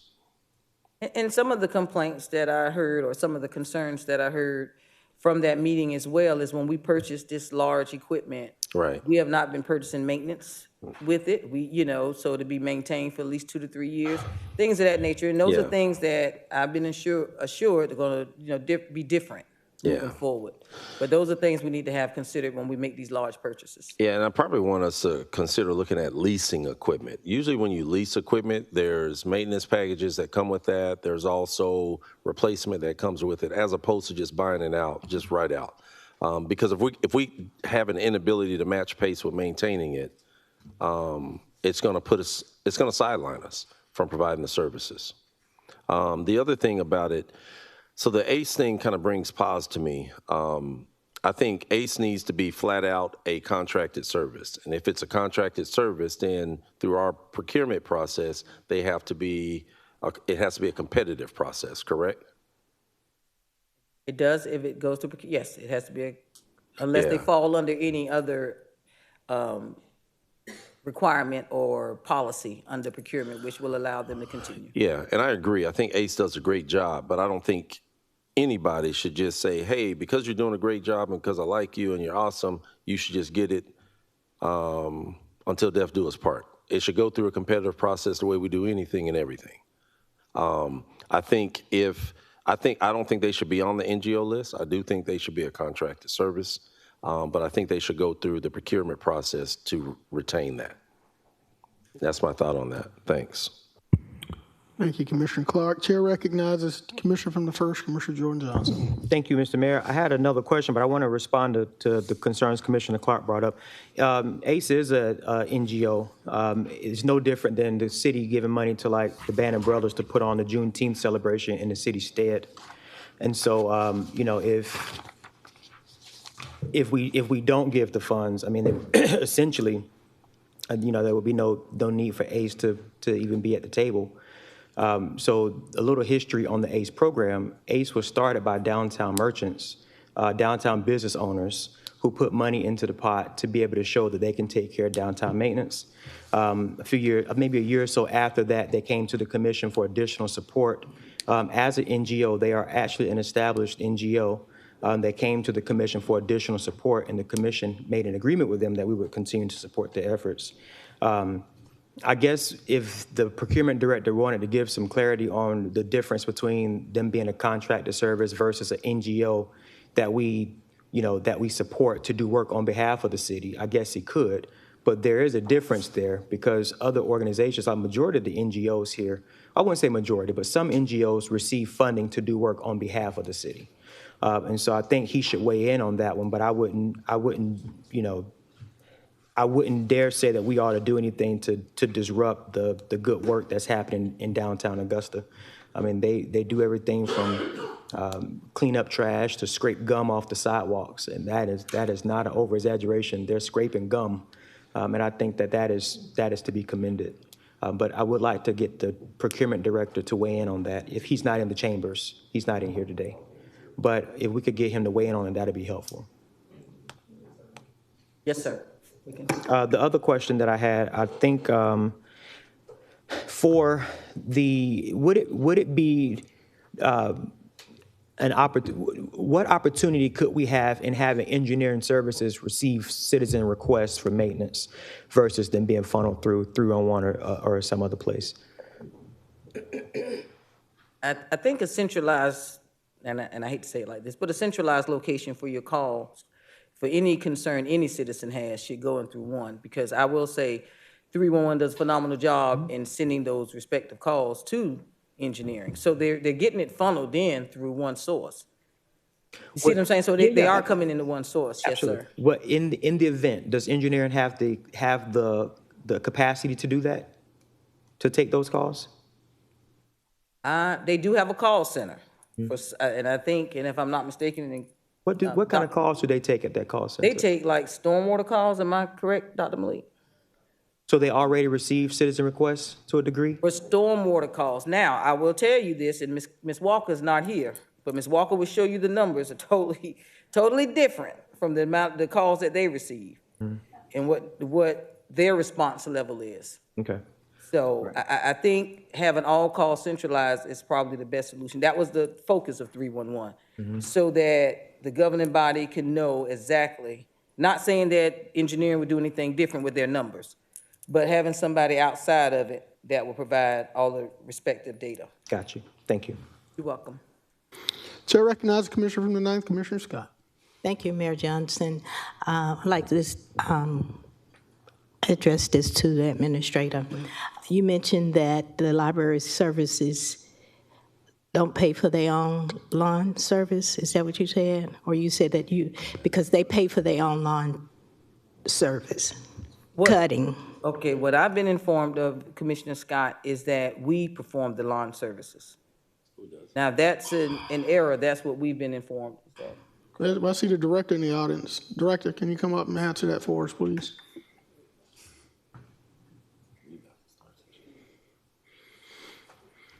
Just for clarity, can you provide how your lawn services performed at your libraries, please? Yes, sir. Thank you. First, I'd like to greet everyone. The lawn service for the libraries is actually contracted out, and the library pays them each month. And that's for every building? That's for every building except for Diamond Lakes, and for Diamond Lakes, we get an invoice from Parks and Recs. Right, Diamond Lakes, all right. Do you have any idea how much annually you spend on that service? $30,000. $30,000. Thank you, sir. All right. All right. Commissioner? Thank you, Commissioner Scott, because that's not what we were informed, but we will look deeper into that. Well, you know, Madam Administrator, we've been sitting here talking about grass cutting for almost 45 minutes, and the grass ain't getting cut. Well, hopefully it's not growing, Mr. Mayor, right now. It ain't growing, but it still needs to be maintained. One of the most basic services we owe our taxpayers is, one, safety and security. Two is the cleanliness and beauty of our city. It's an economic development tool as people drive to Augusta. Its appearance should matter. And I believe solely by providing accountability to one department to do that will be beneficial to our city. Now, I do realize that grass season occurs around March or April, and it always ends this time of year. So I can see where efficiencies and economies of scale can be had this time of year to maintain some of those overgrown detention ponds and ditches. And I think you mentioned there's 37 individuals. Having people that outside of grass growing season to stay busy will benefit the city. Either cutting detention ponds or creeks or waterways, even picking up trash will benefit the city. So I'm hoping that this body is going to take very serious as we go into 2026 on the appearance of our city, and let's start making a change to where everybody can be happy so we can put some of these questions and some of these complaints to rest about cutting the grass. Madam Administrator, great presentation. Thank you so much. You've given us a lot to think about. All right. Do we have a consensus? All right. Well, I think we're probably going to have a consensus on moving it to the commission to determine which option is better, option 1, 2, or 3. Okay. You got a couple options. Can we do that? Is that okay? So, well, we have the three. We got 3 options. I don't know if we're going to get a consensus on either one of them today because I've heard it's all over the place. I hear some people like one. Yes, sir. Commissioner from the first. Can we restate the questions that we have ahead of? So I don't think it's a problem sending it to the commission, but can we restate the questions that we expect to have clarity on ahead of that? Yes, sir. Okay. Madam Administrator, I'm going to let you illustrate the question. Obviously, her ask is to determine, or this body to determine the best option to move forward with based on grass maintenance. Either we keep it like it is with engineering and kind of augment the services. 2 is create an independent department, or 3 is create a division of central services. Those are our 3 options, and she's asking for an answer or decision on one of those 3 options. Correct, Madam Administrator? Yes, sir. I'm asking for a consensus. Well, I'm also referring to the questions that we have that we need answered before we can make a decision on the options. I understand. The commissioner is asking that when can we expect answers to the questions that he's brought to your attention? So one of the questions I think was ACE. Is that one of the concerns that we had? If we look at the cost for all of it, I'm not sure we'll be able to get that done by the 18th, but we will attempt to. The other one was to look at the contracted services versus. That's NGO. correct. Mm-hmm. Yep. I think we also had a question about the ponds that we maintain that we don't own. That is something that they're currently looking at right now. Okay. With Dr. Malik. Okay. And legal, I'm sorry. All right. And then additionally, what additional costs would there be for a new division? I know that we have 125 and 25 for a new deputy position and increases for staff, but that's also including benefits. And so a cost estimate on what a new division would cost after those factors have been put in, and also the capital budget determination. And then in addition to that, where would those dollars come from in addition to the 800? So we could get you the respective breakdown.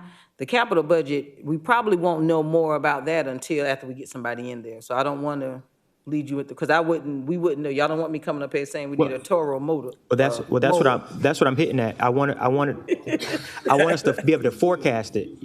what I'm asking is that we want to be able to forecast what that cost will look like down the road.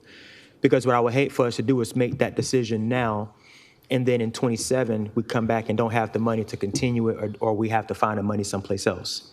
Okay. Now, keep in mind, too, the capital budget is totally separate from our general fund operation budget. Yes. Okay. But we still have to pay for it. Yes, sir. Yes, ma'am. Thank you. And Madam Administrator, to add additionally to what the commissioner from the first is asking, you know, as we think about consolidating, we need to know what assets we have within the city. So if we do create a department, what do we have to do it with? You know, what mowers, what tractors, what equipment we have. I think that's going to be important to make sure we consolidate equipment so that we will have the necessary tools for people to start working.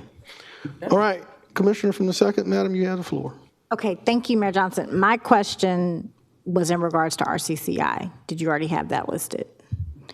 Because of the ongoing conversations surrounding RCCI. So they can't be a possible, if they are a possible in some of these options, I need to know what the cost is going to be if they are no longer a factor. So I would probably say that one's a little more difficult, again, because that's a constant variable, and it's a constant fix in every one of the three options. So regardless of whatever happens with RCCI, even, because we know right now we're in a contractual agreement until June, end of June for RCCI, so we couldn't do anything before then anyway. But we have to look at whatever respect, if this body does determine not to continue with RCCI, it'd be very difficult to estimate, and we can, and I will, but I just want to let you know we may be off a little bit when we talk about the project, because until that person starts, they're not going to be able to say, if we don't, and y'all determine you're not going to go with RCCI, then they have to determine how many resources they need to supplement RCCI. Do you see what I'm saying? So I can give you a guesstimate, and I can base it and say we're going to need 20 employees. But I just want you to understand that a person may come on and say, Ms. Allen, we didn't need but 12 based on what I'm getting done. So that's why I don't want to be. Right, and I understand that. I want to take the stance of being proactive versus reactive, and June is the middle of the cutting season. So if, in fact, we decide we're no longer going to utilize RCCI or we're going to end that contract, if that's the middle of the cutting season, we still have July, August, September, October left. And so how is that going to affect us? Even if it's a close guesstimate, I'm not asking you to hold to your numbers, obviously, but I'd like to know what that would look like. Yes, and then I also know that at this point, it is too late to do an RFI, but moving forward, because if this is due by November 18th, then we don't have time to put that out necessarily. For the contractors, but right. We would do it regardless of whatever y'all select, the governing body chooses. We will still pursue that in 2026, beginning of 2026. Okay, that would be great. Thank you so much, Administrator Allen. You're welcome. All right, Chair recognizes Commissioner Tanya Barnhill-Turnley. Thank you, Mr. Mayor. One other additional thing, Ms. Allen, when you're making lists of the equipment, can you find out what their useful life is? Because I'm just wondering if you got 30 mowers, but 10 of them are past their usefulness and we've got to buy 10 more mowers, that's going to affect the cost as well. Thank you. Welcome. Yeah, Madam Administrator, also in thinking, as you talk about grounds maintenance, I think trees, we got a tree crew that goes around. I mean, I think they should be a part, probably just grounds maintenance, considering they go through and, Yes, sir. Right. I think that's all the questions. I don't see anybody else in the queue, so we're going to let you continue. All right. We've got about 10, 12 minutes. Let's move on. All right. Next, we will discuss the 2026 budget for housing and community development. So before we dive into the numbers, I want to take a step back and talk about what we hope to see in housing and community development for the next year. We all know how important the work of this department is in our community, providing resources to our residents who need it the most and helping neglected areas of the city redevelop and flourish.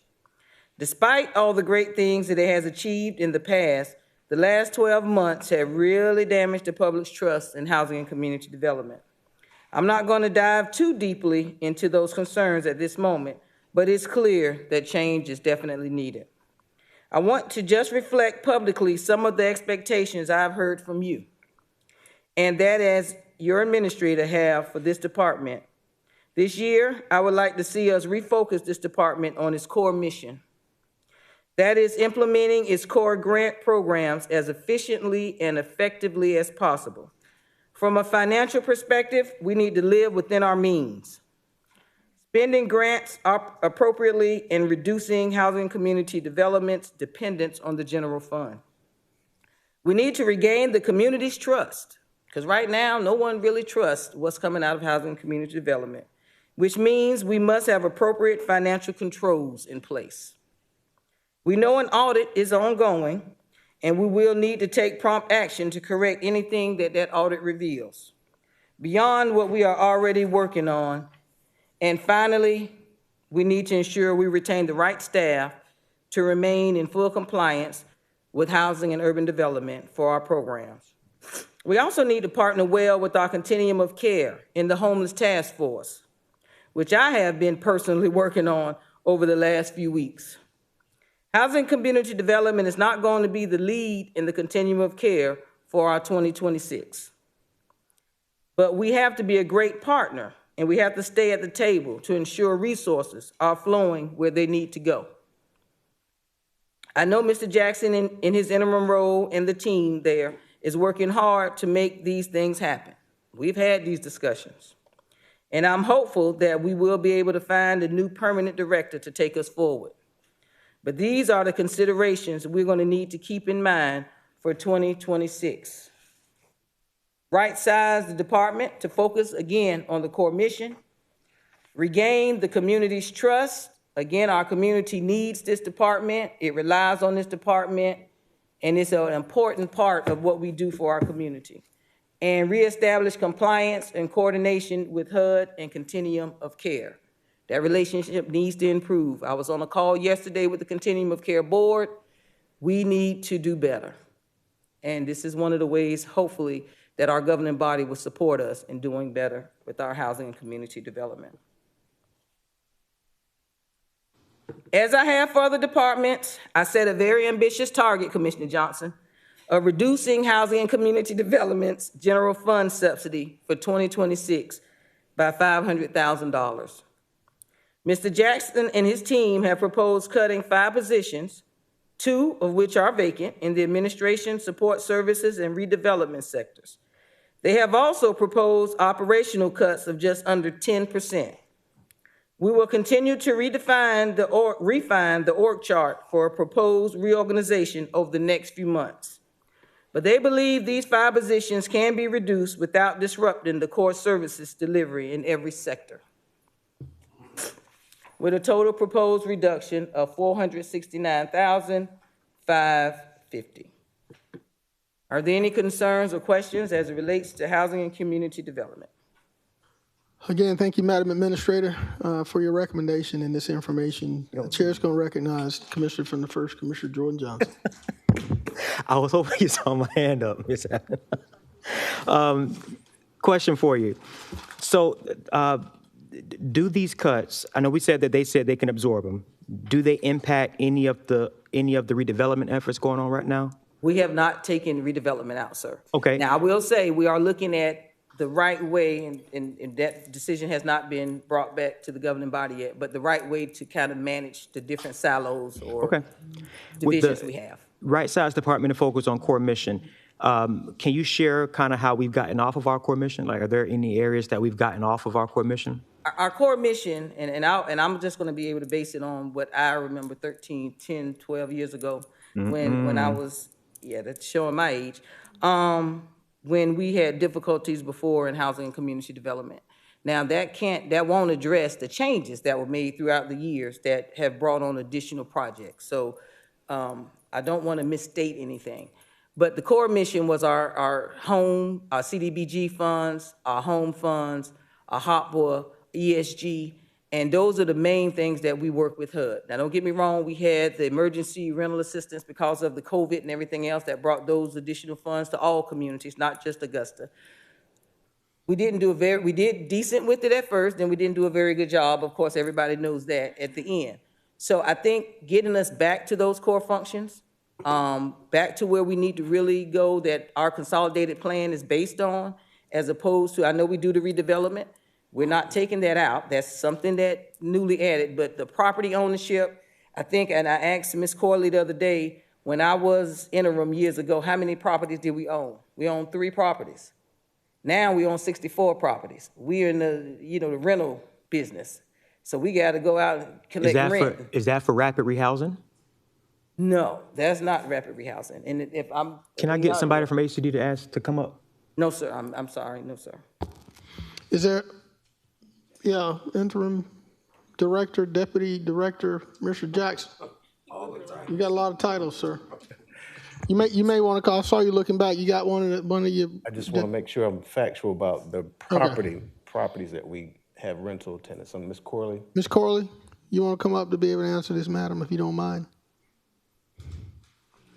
I guess my biggest question here is, how far have we deviated? If we have deviated, I want to know if that's So I do want to address the rapid rehousing question. Yes, Ms. sir. Corley, I'll let you just get some context about that. About the rental property? Yeah, the rental properties. Purpose or otherwise. No, they're not. Okay. When we initially started, we started with probably about 12 units instead of 3. Now we do have 64. Back before COVID, we found out that we had additional program income, and we had a lot of individuals requesting houses, decent, safe housing. So our director at that time chose to take that program income and purchase homes to put low to moderate income people in. So now, along with the 12, we've added more. So now we have about 64. So those houses serve the purpose of housing people? Yes, sir. Is that a deviation from the goal of your department? It's not really a deviation, but we didn't have as many, whereas now we have more. Would you attribute that to the rising demand in housing? It is the deterioration of the housing, people looking for safe, decent housing now. And then people not being able to afford the regular housing, whereas HCD can adjust the rents according to incomes. Okay. Now, as far as the how do we maintain that? Does somebody in HCD serve as a landlord? Do they go and collect the rent, or do you have a contract through a service to do that? Have a property management company. A property management company collects the rent. Okay. All right. Thank you for that clarification. Last question is,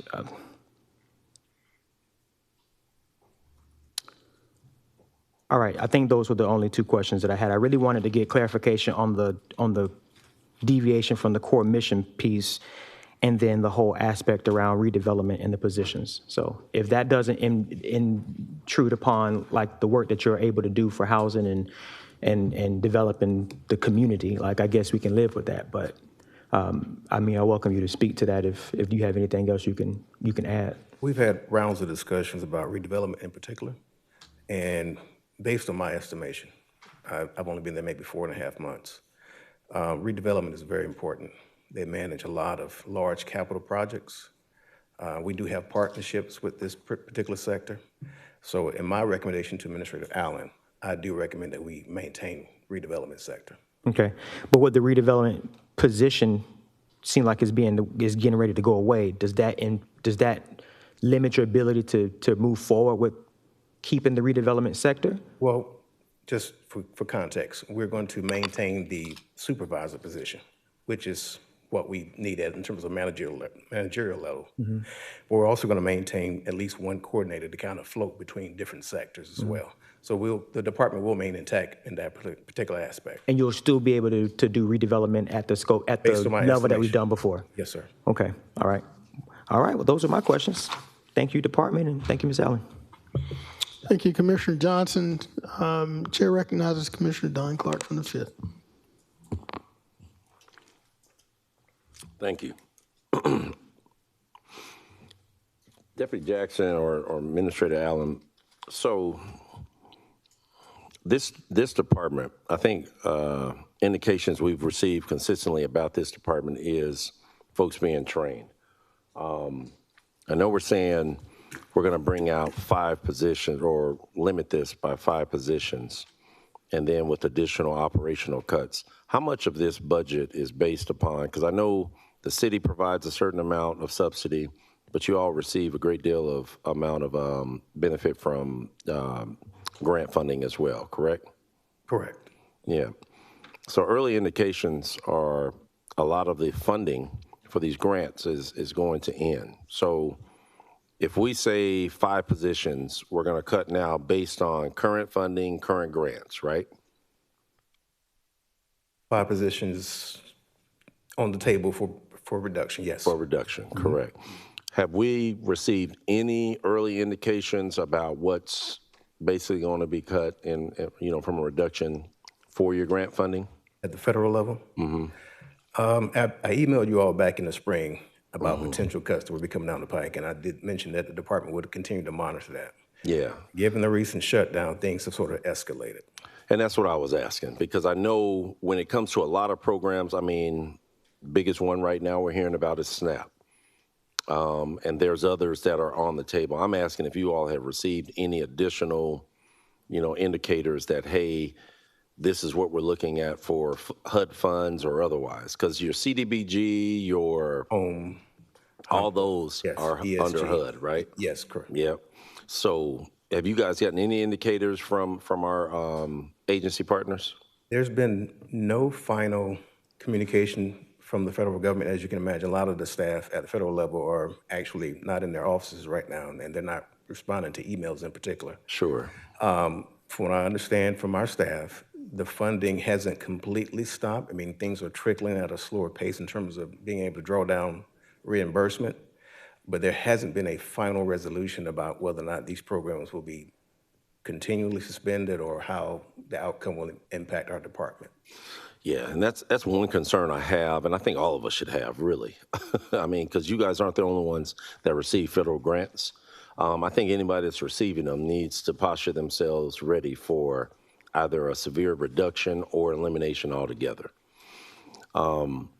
With that being said, I just have major concerns with how we're operating today. And the major concerns that I have with it is, are we really appropriately prepared, trained, and capable of providing the services? And right now, we've had a number of different assessments that speak otherwise. And that's why I kind of had some pause and question with the positions that we chose to eliminate, as opposed to really kind of doing a deeper dive into how do we reset? Because right now, what's kind of screaming concern is there needs to be a level of reset with this. So that's a good question, good point. So a lot has changed over the past couple of years since Ms. Allen referenced the sort of her involvement with the initial core mission years ago. As you can imagine, we've acquired different partnerships, different types of assets that now we have to maintain either through in-house or through contractual obligation. Right. So that's the environment we have to operate in now. And so it may take the next year or two before we actually do complete that right sizing, because we are a tenant. I mean, we're our landlord for better or worse. We do have tenants, 64 properties that we provide property management for. So that's something that has to be sort of scoped out and determine what is the right size of that if we continue that service in particular. So what's the oversight over the property management? I mean, I know this is something you guys are doing in-house. I know you all are acquiring. Say again? Yes. Oh, I know about as far as like rent. But I'm talking about as far as the whole program as a whole, like even setting the rent, even vetting, even determining from a budgetary standpoint, how are we auditing all of that? Is that contracted service doing all of that? They're pretty much providing sort of property management services. Exactly. Yeah. Yeah. But as far as like measurement of, hey, Don, hey, Tina, hey, whoever, based upon this or that, these requirements, you qualify for this program. How do we advertise that for people to sign up for it? Because 64 properties is a lot. I don't even think many of us up here knew you all had that many, let alone that many low-income tenants occupying them. Right. How do we advertise it? How do we audit? How do we even maintain or knowing if we're not, abusing or if we're appropriately hitting the measure of what we're trying to do with it? So there is some sort of monitoring of that particular contractor through our rehab staff. Particularly Ms. Johnson has been assigned by me to sort of oversee that property management company to make sure that the invoices that they submit and other such costs are viewed and properly vetted in terms of how we reimburse so they can be paid as well. So that is monitored on a monthly basis. So all of that is in-house right now, where it currently goes through internal. Yes, sir. There's a monitoring process currently in place from staff over the property management company. All right, I'm gonna shift real quick. Ms. Allen, how do we, as the county, monitor it? What are our internal controls to monitor what they're doing? Especially because I don't think a lot of us knew what was going on with that. How is that reported through the county channels? So I'll be honest with you, because I'm very transparent. I just found out, and that's when I asked the question, when we had a meeting, I just found out that we had the 64 properties. I knew we had properties, as I mentioned, evidently I was off a few, but I just found out that we had 64 properties. So they do have a team, from what I understand, because we did have that discussion, that supervises the project, the property management. And they did an RFI, an RFQ, to bring somebody in that would actually manage it. And I think that decision has pretty much been made, right, Mr. Jackson? Yes. And they manage the property. So anytime there's problems with the property, that group goes out and makes sure they do the respective repairs. So yeah. I see what you're saying, and I know I'm not answering your question. And I'll be honest with y'all, the more I dig, and I said this many times before, the more I find. And some things you don't want to find. It's not like an Easter egg. I want to go out there and find Easter eggs under the tree. But some of the things that I found out how we're operating and how we've been operating for a number of years are not some of the things I want to find. So once we looking at, the respective operations of the department a little closer, we can bring that information back to you. Yeah, and I think the concerns that I have is we still don't know what we're dealing with. I mean, you all are presenting to us that 5 positions are proposed for reduction. It would have helped to have seen a org chart or something to really kind of clarify what we have. I know last time we talked about this, there were a number of levels of managers. I mean, it sounds like there's a overrun of leadership in this one department, but we have a great deal of risk and liability that we're carrying right now. And that's being very open and transparent. I think we're at, what's the number from a liability standpoint? 64? No, I mean, we've had to pay out for. What, 6.3 million, 2.1 million, roughly about 8.3, yep. Yeah, so about 8.5 million has gone out just due to issues with this one department. So for us to say that we don't need to do a point of reset, I think we're cheating all of ourselves, and we're definitely not speaking to what the greater concern is in the community, because the community is highly concerned, just like we are, about the fact that we've had this many levels of issue, and there doesn't look like there has been any accountability with it. So I got it. We're saying, hey, let's propose these particular cuts, but I think we need to take a lot more deep dive, heavier approach with this, because we're continuing, as of a week ago, still receiving liability issues out of the inadequacies coming from the department. Well, the last pot of money for the emergency rental assistance, we had to pay out some more additional funds.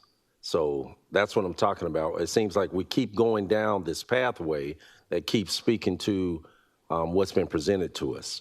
I think in this one, we need to take a deeper look on this one, Madam Administrator. I think we're beginning to scratch the surface, but like you said, to your point, we're digging and we're still finding things.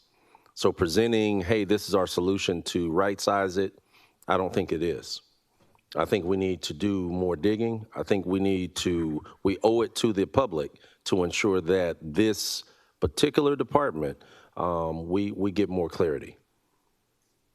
Do we know when we're receiving the output from the audit? I would expect, based on Baird and Company, probably within probably within the next 45 days. Yeah, which will be after the time we have to close this out. Yes, sir. Yeah. Yeah, my recommendations on this one is we'll probably need to look at doing a reset with this department as a whole. Now, what that means, I think I need you all to really kind of bring us some recommendations of what reset would look like. We've talked about a few scenarios previously, but this particular department, we can't keep taking these hits that we're taking with this. That's $8.5 million, and we still don't have clear answers one way or the other.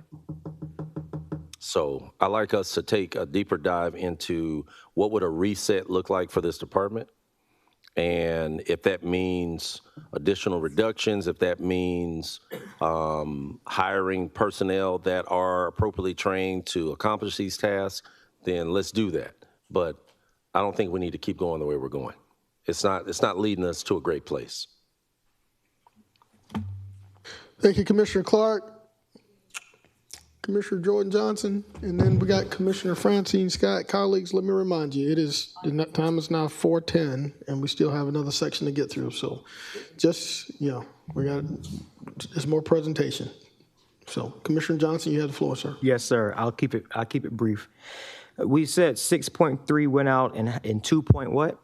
2.1. Where did the 2.1 come from?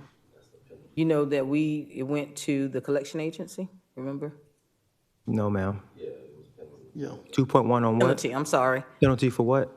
We're not paying back the 6.3. That was the penalty for not paying it back. Yes, sir. And out of the 6.3, how much did we have to turn back in?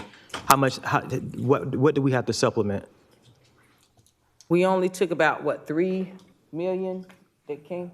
3.5 million came back from Housing and Community Development.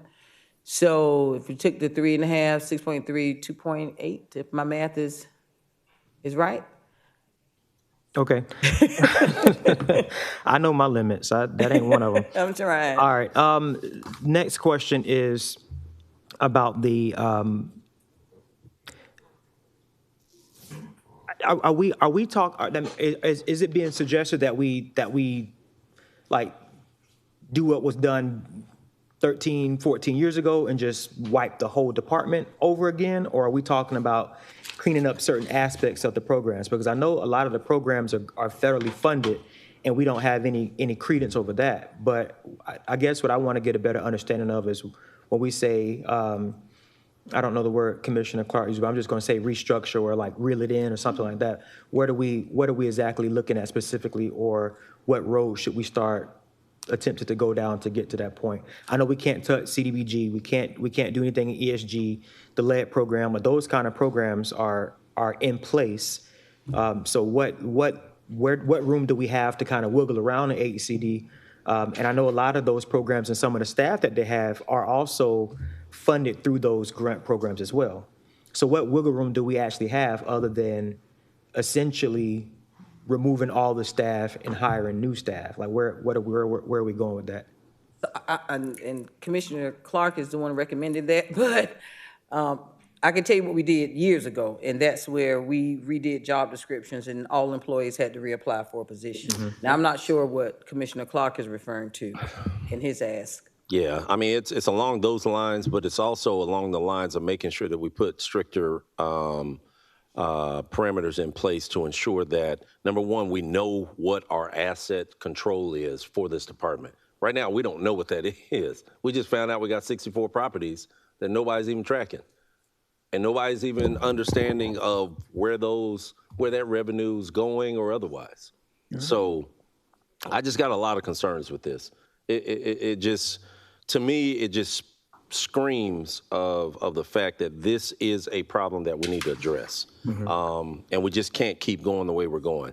I got it. We're saying this is and you guys are saying this is the right sizing for proposal for this department, right? Yes, sir. This is a baseline model. Yes, sir. Yeah. So, and that's why I have a great deal of problem with this, because it's already shown, and we don't need to keep hearing the same thing over and over, that the folks aren't trained to be able to do and manage these funds. We're probably in jeopardy of even losing whatever funds we have right now.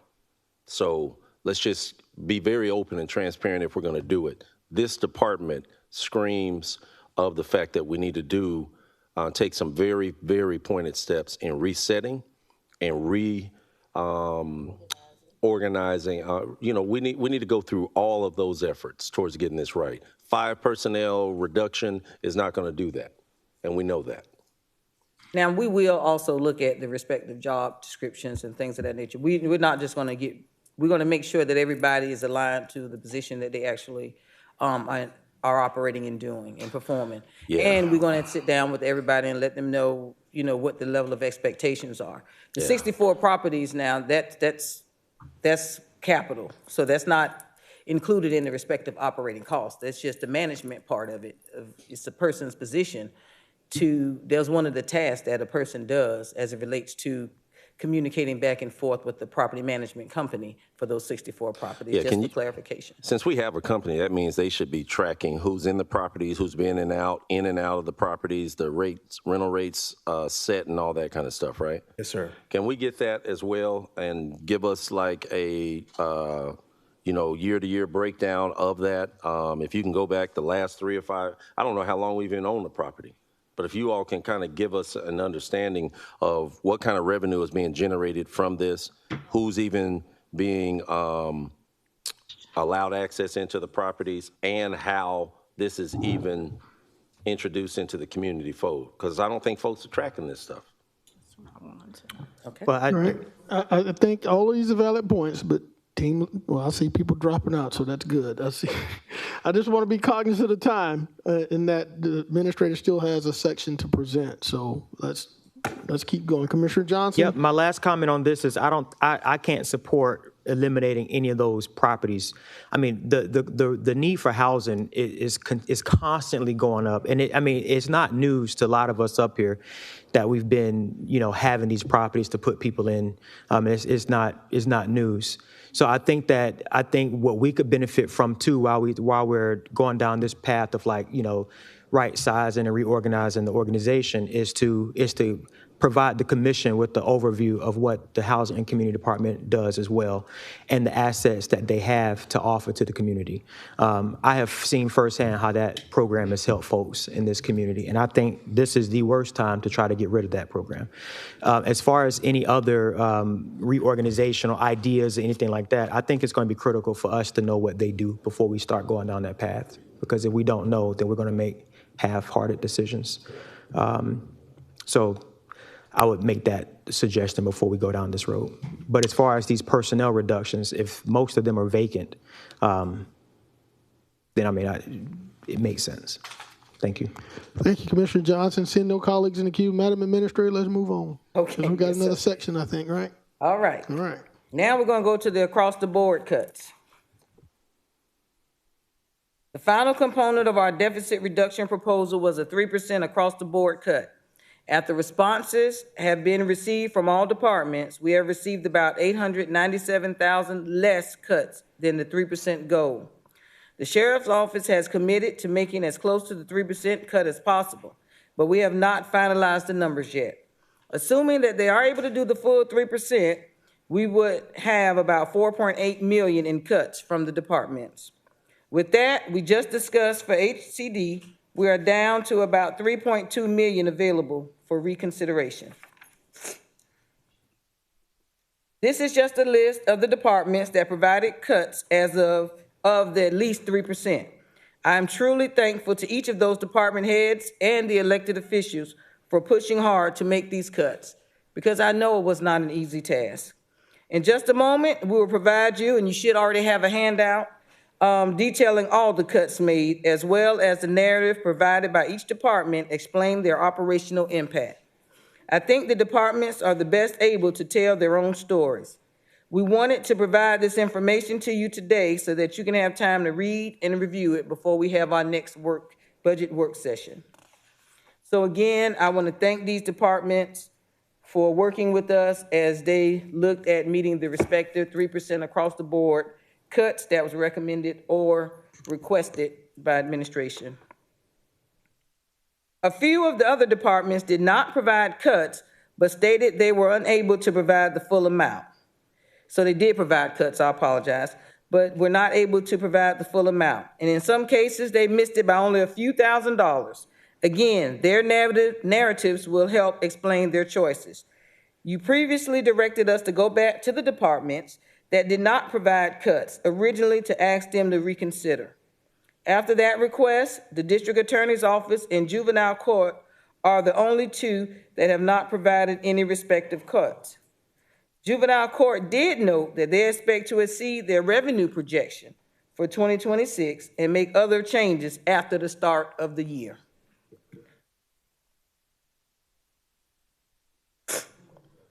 Most of the cuts made were to operational expenses.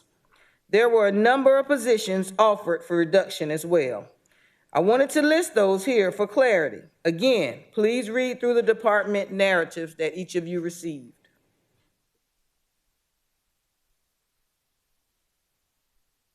So now we get to the decision. Speaking of the next work session, as we conclude today, we need some consensus from you on our path forward. We have presented a lot of recommendations, but I'm not sure of your overall direction at this point. So, I'm sure that we will not get a consensus on the millage rate increase. You know, originally we asked for 2 mills for the millage rate increase. That would bring in $16 million additional dollars. What I also want, if I could just deflect a little bit, what I also want to bring you is solutions that's going to be long-term. For too many years, we've been just putting a Band-Aid on some of the problems that we've incurred in this organization as it relates to financials. We need to set that foundation. When I say foundation, I truly mean set the foundation so that we can build. We are not able to build a progressive Augusta if we don't have a good, stable foundation to start. So what I'm looking for in the recommendations that we bring to you are consistent with long-term solutions. I've told you my core values is bringing back long-term solutions, strategizing on what's best for Augusta. I know some of the decisions, some of the recommendations are not going to make everybody happy. That's unfortunate. And I know some of the decisions that were made previously probably didn't make a lot of people happy, but it may have made some happy. But by the things that we've done and some of the past practices that we've approved, it is not looking good for us now. That's nothing that I'm bringing to you. It's nothing brand new. It's no new information. But I'm saying now is the time for us to start laying that foundation and having long-term solutions. I know it's a tough decision. I know it's hard decisions. I don't bring you anything easy. I'm sorry. I wish it was an opportunity for me to bring you easy solutions. I know everything I brought to you today is going to take some time to think through. I know the documents are a lot of documents. We printed a lot of paper today to give you some more information. But our goal is to give you as much information as we possibly can so you can make a good decision for Augusta. It may be painstaking at first, but hopefully, you know how when you're young, your parents tell you to be all right when the swelling go down. We have to look at how we're going to get there and how we're going to move Augusta forward. So with that, we'll look at the respective the decisions that we need. Is there anything, any feedback on the millage rate increase? Thank you, Madam Administrator. Again, you've given it to us straight. You know, I've heard so many times people say we don't want to cut and we don't want to raise taxes. So how are we going to get here? We signed up to make tough decisions, and I assure you this governing body will make them. That's in the best interest of this community.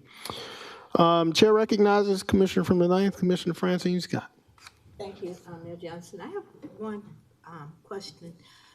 surplus money at the end of the year from each department, where does it go? Back into general? Yes. And do we have an abundance? Madam, pull your mic a little closer. sorry. Thank you so much. I asked about the surplus So money. your operating costs don't roll over. Your capital does, but your operating cost doesn't roll over. And so and the money go back where? The surplus money from each department, Normally where's goes that back to money? the Fund balance, but.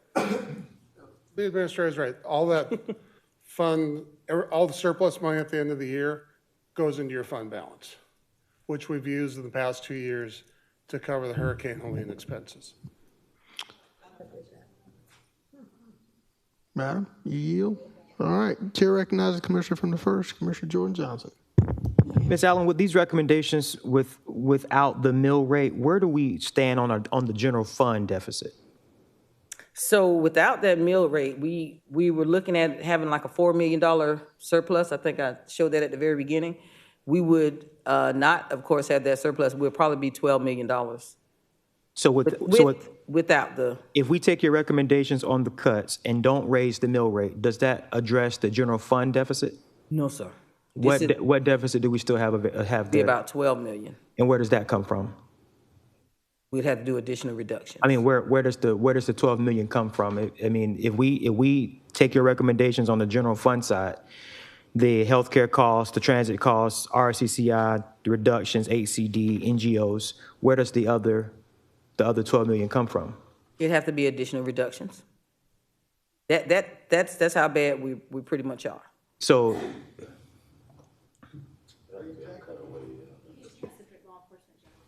oh, that's what okay. Are you trying to? I'm just trying to do some math. I want to make sure that. Oh, okay. that the You do your math this time. I'm trying to do my math. I'm counting over here. I just want to make sure that we're on track. So I think what you're saying, and I know we had $21 million deficit. That's right. And a lot of that is coming from, we talked about it originally, from, the sheriff's office really doing now, getting the people and retaining, recruiting, those are additional costs. So that's about. Is that what the additional cuts would come from on that side? How much of the deficit would come from the sheriff's office? If we did a cut, I mean, it'd be determined on this body. Would have to determine. Currently, how much of the deficit comes from the sheriff's office currently? About 12, 13 million is what we got, about 12, 13. And do we have a breakdown from that office yet? No, it's regarding the 3% reduction. They are going to meet the 3% reduction. That's what you're referring to. No, the breakdown of their expenses that they have for the year. Oh, yes, we do have that. Are we going to have a separate work session on that? Yes, we can. Yes, sir, if that's what the governing body would Yeah, I choose. know I requested it last time. I thought we were going to have it this meeting. Yeah, we sent I the. asked for it to be presented to the commission. Could we, I want to see a presentation to know So exactly. you want a work session on that? Yes, sir. We can do that. Where we can have stand the on sheriff- that? Yes, sir. Okay, so at this point, the only two options on the table we have are to raise the mill rate or to move forward with additional cuts. Yes. Okay. Yeah, you can. Okay, all right. All right. Commissioner Stacy Pulliam from the second. Thank you, Mayor Johnson. Administrator Allen, as far as the NGOs are concerned, it gives a total amount. Did I miss something? Because I thumbed through this and nothing was in here. So is it what we discussed in previous sessions? Yes, ma'am. I'm sorry, and we probably should have added those back to it. Okay. But yes, ma'am. As what we said, the 30%, and then we had the respective 10% for other agencies. Yes, ma'am. And we could provide that again to you. Okay, if I could get a breakdown of which NGOs are being cut, because I remember in that NGO discussion, you were deciphering between NGOs that we had to fund and we had to fund a certain amount because it was required versus ones that we didn't. So I'd like to see that. Okay. Okay, thank you. Welcome. Madam Administrator, have we considered, what is our largest expense to our budget? Isn't it manpower, salaries? I mean, it's always going to be personnel. I think anybody would tell you personnel is your largest cost, and everything associated with personnel, which is your respective benefits, and then your respective operational costs for your, supplies, training, things of that nature, maintenance agreements. Those will be the next largest cost. Yeah. I also want to remind the governing body that we do have a responsibility to our debt, and that, Interim Director Schreier, I think you need to remind us of this. If we don't contribute anything back to our fund balance, it could negatively affect our bond rating. So that's going to be a component of our decision. Can you remind the body of that? Yes, sir. The fund balance policy that was adopted by the board or the body a year ago, if we dip into fund balance, we have to start replacing it at a minimum of $1 million a year. And bond rating agencies will look at that to make sure that we are cognizant of that fact and starting to rebuild the fund balance to a significant level. So instead of 4 million, we could at least replace $1 million. Will that keep us within compliance? Yes, sir. I mean, if we as long as we follow our policy and say, in the budget currently, there's $1 million for future to replace the fund balance. Okay. So as long as we keep that moving forward and keep adding to the fund balance, we'll be fine with We'll be fine. All right, thank you so much. Chair recognizes Commissioner from the 1st, Commissioner Johnson. Thank you, Mr. Mayor. The last thing I want to say before we end here is that I know we've had substantial conversations about non-government organizations, and I know that to get to a better place, there might have to be some kind of cut, right? But I really want us to take heed to the fact that Child Enrichment is an organization that if they are cut, it makes the judicial system and the sheriff's office job much harder to do. And we did not ask for all nonprofits to come speak today, but I want Carrie from Child Enrichment to come up and share what they do at the Child Enrichment Center, because I don't think that there's a true understanding as to what they actually provide to our community. They're not they're not a community center. They're not a child watch place. The word says, the title is Child Enrichment, but they do so much. And I think it would be in order for them to have an opportunity to speak to what they do, because if we're going to deem some nonprofits necessary and absolutely mandatory, they need to be in that conversation. They're doing so much more than just providing mentorship. And so I would like to ask Carrie from Child Enrichment to have a moment to come and speak to the commission. Well, Commissioner, this body had deemed that they didn't want to hear from any nonprofits. If we hear from one, I think it's fair to hear from all. Now, I know the director from from the library did approach this body last week, or earlier this week, right? Today. Yeah, last week too. Are there any other nonprofits in the room? Because I want to make sure I'm fair to everybody, besides Carrie. Project Access. So we're going, if it's okay with this body, if we're going to hear from one, we need to hear from both. That's only to be fair. Would you agree with that? Is there any? We're here? We're here. So there's no objection. We're going to hear from both. Ms. Carey, you've been requested to come address this body and serve Project Access. You're up next, okay? And if there's anybody out in outside, if you're part of a nonprofit, now you have an opportunity to come speak. All right? Thank you, Ma'am, Mr. if Mayor. you will, for the record, please state your name and the organization you represent. Sure. Carrie Violabrook, and I'm with Child Enrichment. First, I would just like to thank you all. I actively listened to the meeting, so I knew that there was talk about us having the opportunity to come, and then I was made aware that there was a separate date. However, I was at a previous meeting, so I appreciate this opportunity, and I will be brief because I know we are way late. I just want to thank you all for your continued support of Child Enrichment. And I know that you all face challenging decisions related to the budget, but I want to just take a brief opportunity to tell you about the work we do. In the recent citizen survey discussed in the Augusta Commission meeting brought forward by the Administrator's Office, the highest priority identified by Augusta residents was public safety and justice, with 46 respondents making that the first ranked opportunity. Child Enrichment is a direct extension of this priority, as our work supports law enforcement, DFACS, and the courts in ensuring justice for children and keeping our community safe. We are the only nationally and state recognized child advocacy center and CASA program in this community. So there is nobody else that is appointed to do the work we do. We provide critical services to children who've experienced abuse, neglect, and child sex trafficking. Each year, we conduct over 700 forensic interviews for law enforcement in our community, providing reliable evidence while reducing the trauma children face when telling their stories. Over the past year, we have seen a significant increase in the number of cases involving commercial sexual exploitation of children.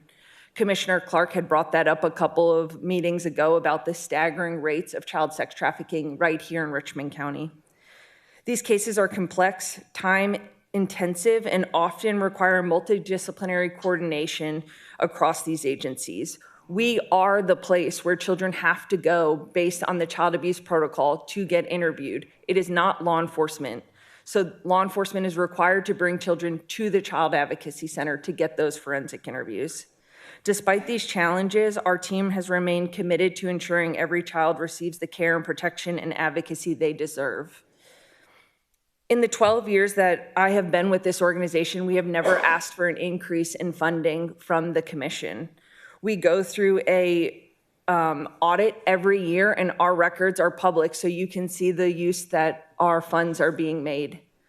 I've heard the talk about overhead and administrative costs. As the director of this agency, I want to just tell you, I myself provide direct services. Last month, I was at Child Enrichment till 10 o'clock interviewing a Richmond County teen who was recovered from sex trafficking, and I interviewed her for 3 hours talking about what she's had to endure in our county in order for that interview to be used for there to be prosecution. So I know that we are faced with a lot of tough decisions, but I also want you at the same time to consider the long-term costs of reducing support for child protection and advocacy. So thank you so much. I do not envy the position you all are in, but I just want you to understand the work we do is a direct correlation to government agencies. Ms. Earl, thank you so much, Carrie, for being here today and sharing that message with us. Just sit tight. I have Commissioner from the second that may have a question. Commissioner Stacy Pulliam? No, Mayor Johnson, it's not directed to the NGOs, so I can get out of the queue and get back in. Get back in. All right, thank you But so much. thank you for the work that you do. Carrie, thank you so much for being here. Most importantly, thank you for all the advocacy that you do to our much-needed citizens and the unfortunate incident you mentioned with the teen today. Thank you so much. Okay? All right, sir, we got one more. Project Access. Come on up. Thank you for being here, and we appreciate your patience and waiting. And if you will, for the record, please state your name and the organization you represent. Thank you, Mr. Mayor and Commissioners. Daniel Walton, Project Access. I've been involved with Project Access since day one. This body has funded this program in Richmond County for the last 23 years. And for the record, please update us and let us know what exactly you do at Project Access. We provide indigent care to the residents of Richmond County. We provide private practicing physicians who volunteer their time to see patients at no cost. Hospitals in Piedmont, previously University, provided a majority of our care.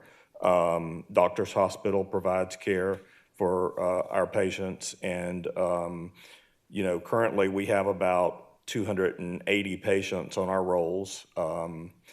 Cutting this program could affect the services that we provide. We do provide prescriptive services for these patients.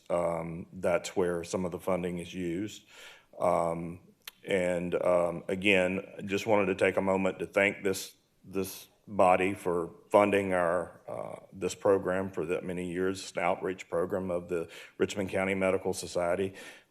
Years ago, to give you just a brief history, back in the late 90s, early 2000, when King Mill closed, people found themselves in a predicament with no health insurance. And at that time, Commissioner Tommy Boyles came to the County Medical Society and wanted us to look at a program that was based out of Asheville, North Carolina. We went up, looked at it, and brought this program back to the Augusta area. Sir, again, thank you for everything that you've done for the community, and we appreciate you coming before us today. Yes. Thank you. I don't see any colleagues in the queue that have any questions. Should we have any, we'll make sure we reach out to you, okay? Please do. Thank you. Thank you so much. One last call. Are there any other nonprofits that I want to be fair to that's either in the audience or outside? Come on, Director. I'm going to give you a minute now. I know your advocacy, but I don't want anybody to say that the mayor wasn't fair to me.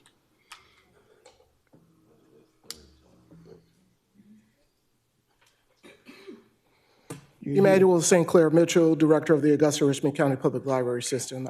Mayor Gurnett, I'd like to first thank you for giving me this opportunity. 1 minute. I'm going to make it fast. Everybody knows that the library is the champion of literacy. What we do is we strive to level the playing field for all that want to learn how to read, enjoy reading, and engage materials. What I want to stand out to the commission is from our summer reading, just some of the stats from that time. If we're going to look at our summer reading program and our Being Stacked Challenge, which is a challenge that strives for all participants, teens, children under the age of 6, and adults to read throughout the summer to increase their reading rate. And just this summer, which is 8 weeks, we had a total of 65,872 items checked out for a total of 13,465,056 minutes being read in 8 weeks by our constituents. Our library system has went from my time being here, 66,000 card holders, active card holders, to 94,000. We have helped this community and the government in every form of fashion. When the hurricane hit, most departments came back up through the hot spots that the library lended to the different departments. We've always been an advocate for the government, and we're very appreciative for everything that the government has done for us. To sit here and list all of our services that we've done throughout the years, we will be here until next year. And I still wouldn't scratch the surface. But I'd just like to put some out. One, we work very hard to make sure that Augusta, Richmond County is marketable to business and industry. Part of doing that is alleviating barriers. We, through an advocacy group, Georgia Justice Project, along with the District Attorney's Office and the City Solicitor's Office, we alone had 176 expungements to come through the library door, and we processed 128.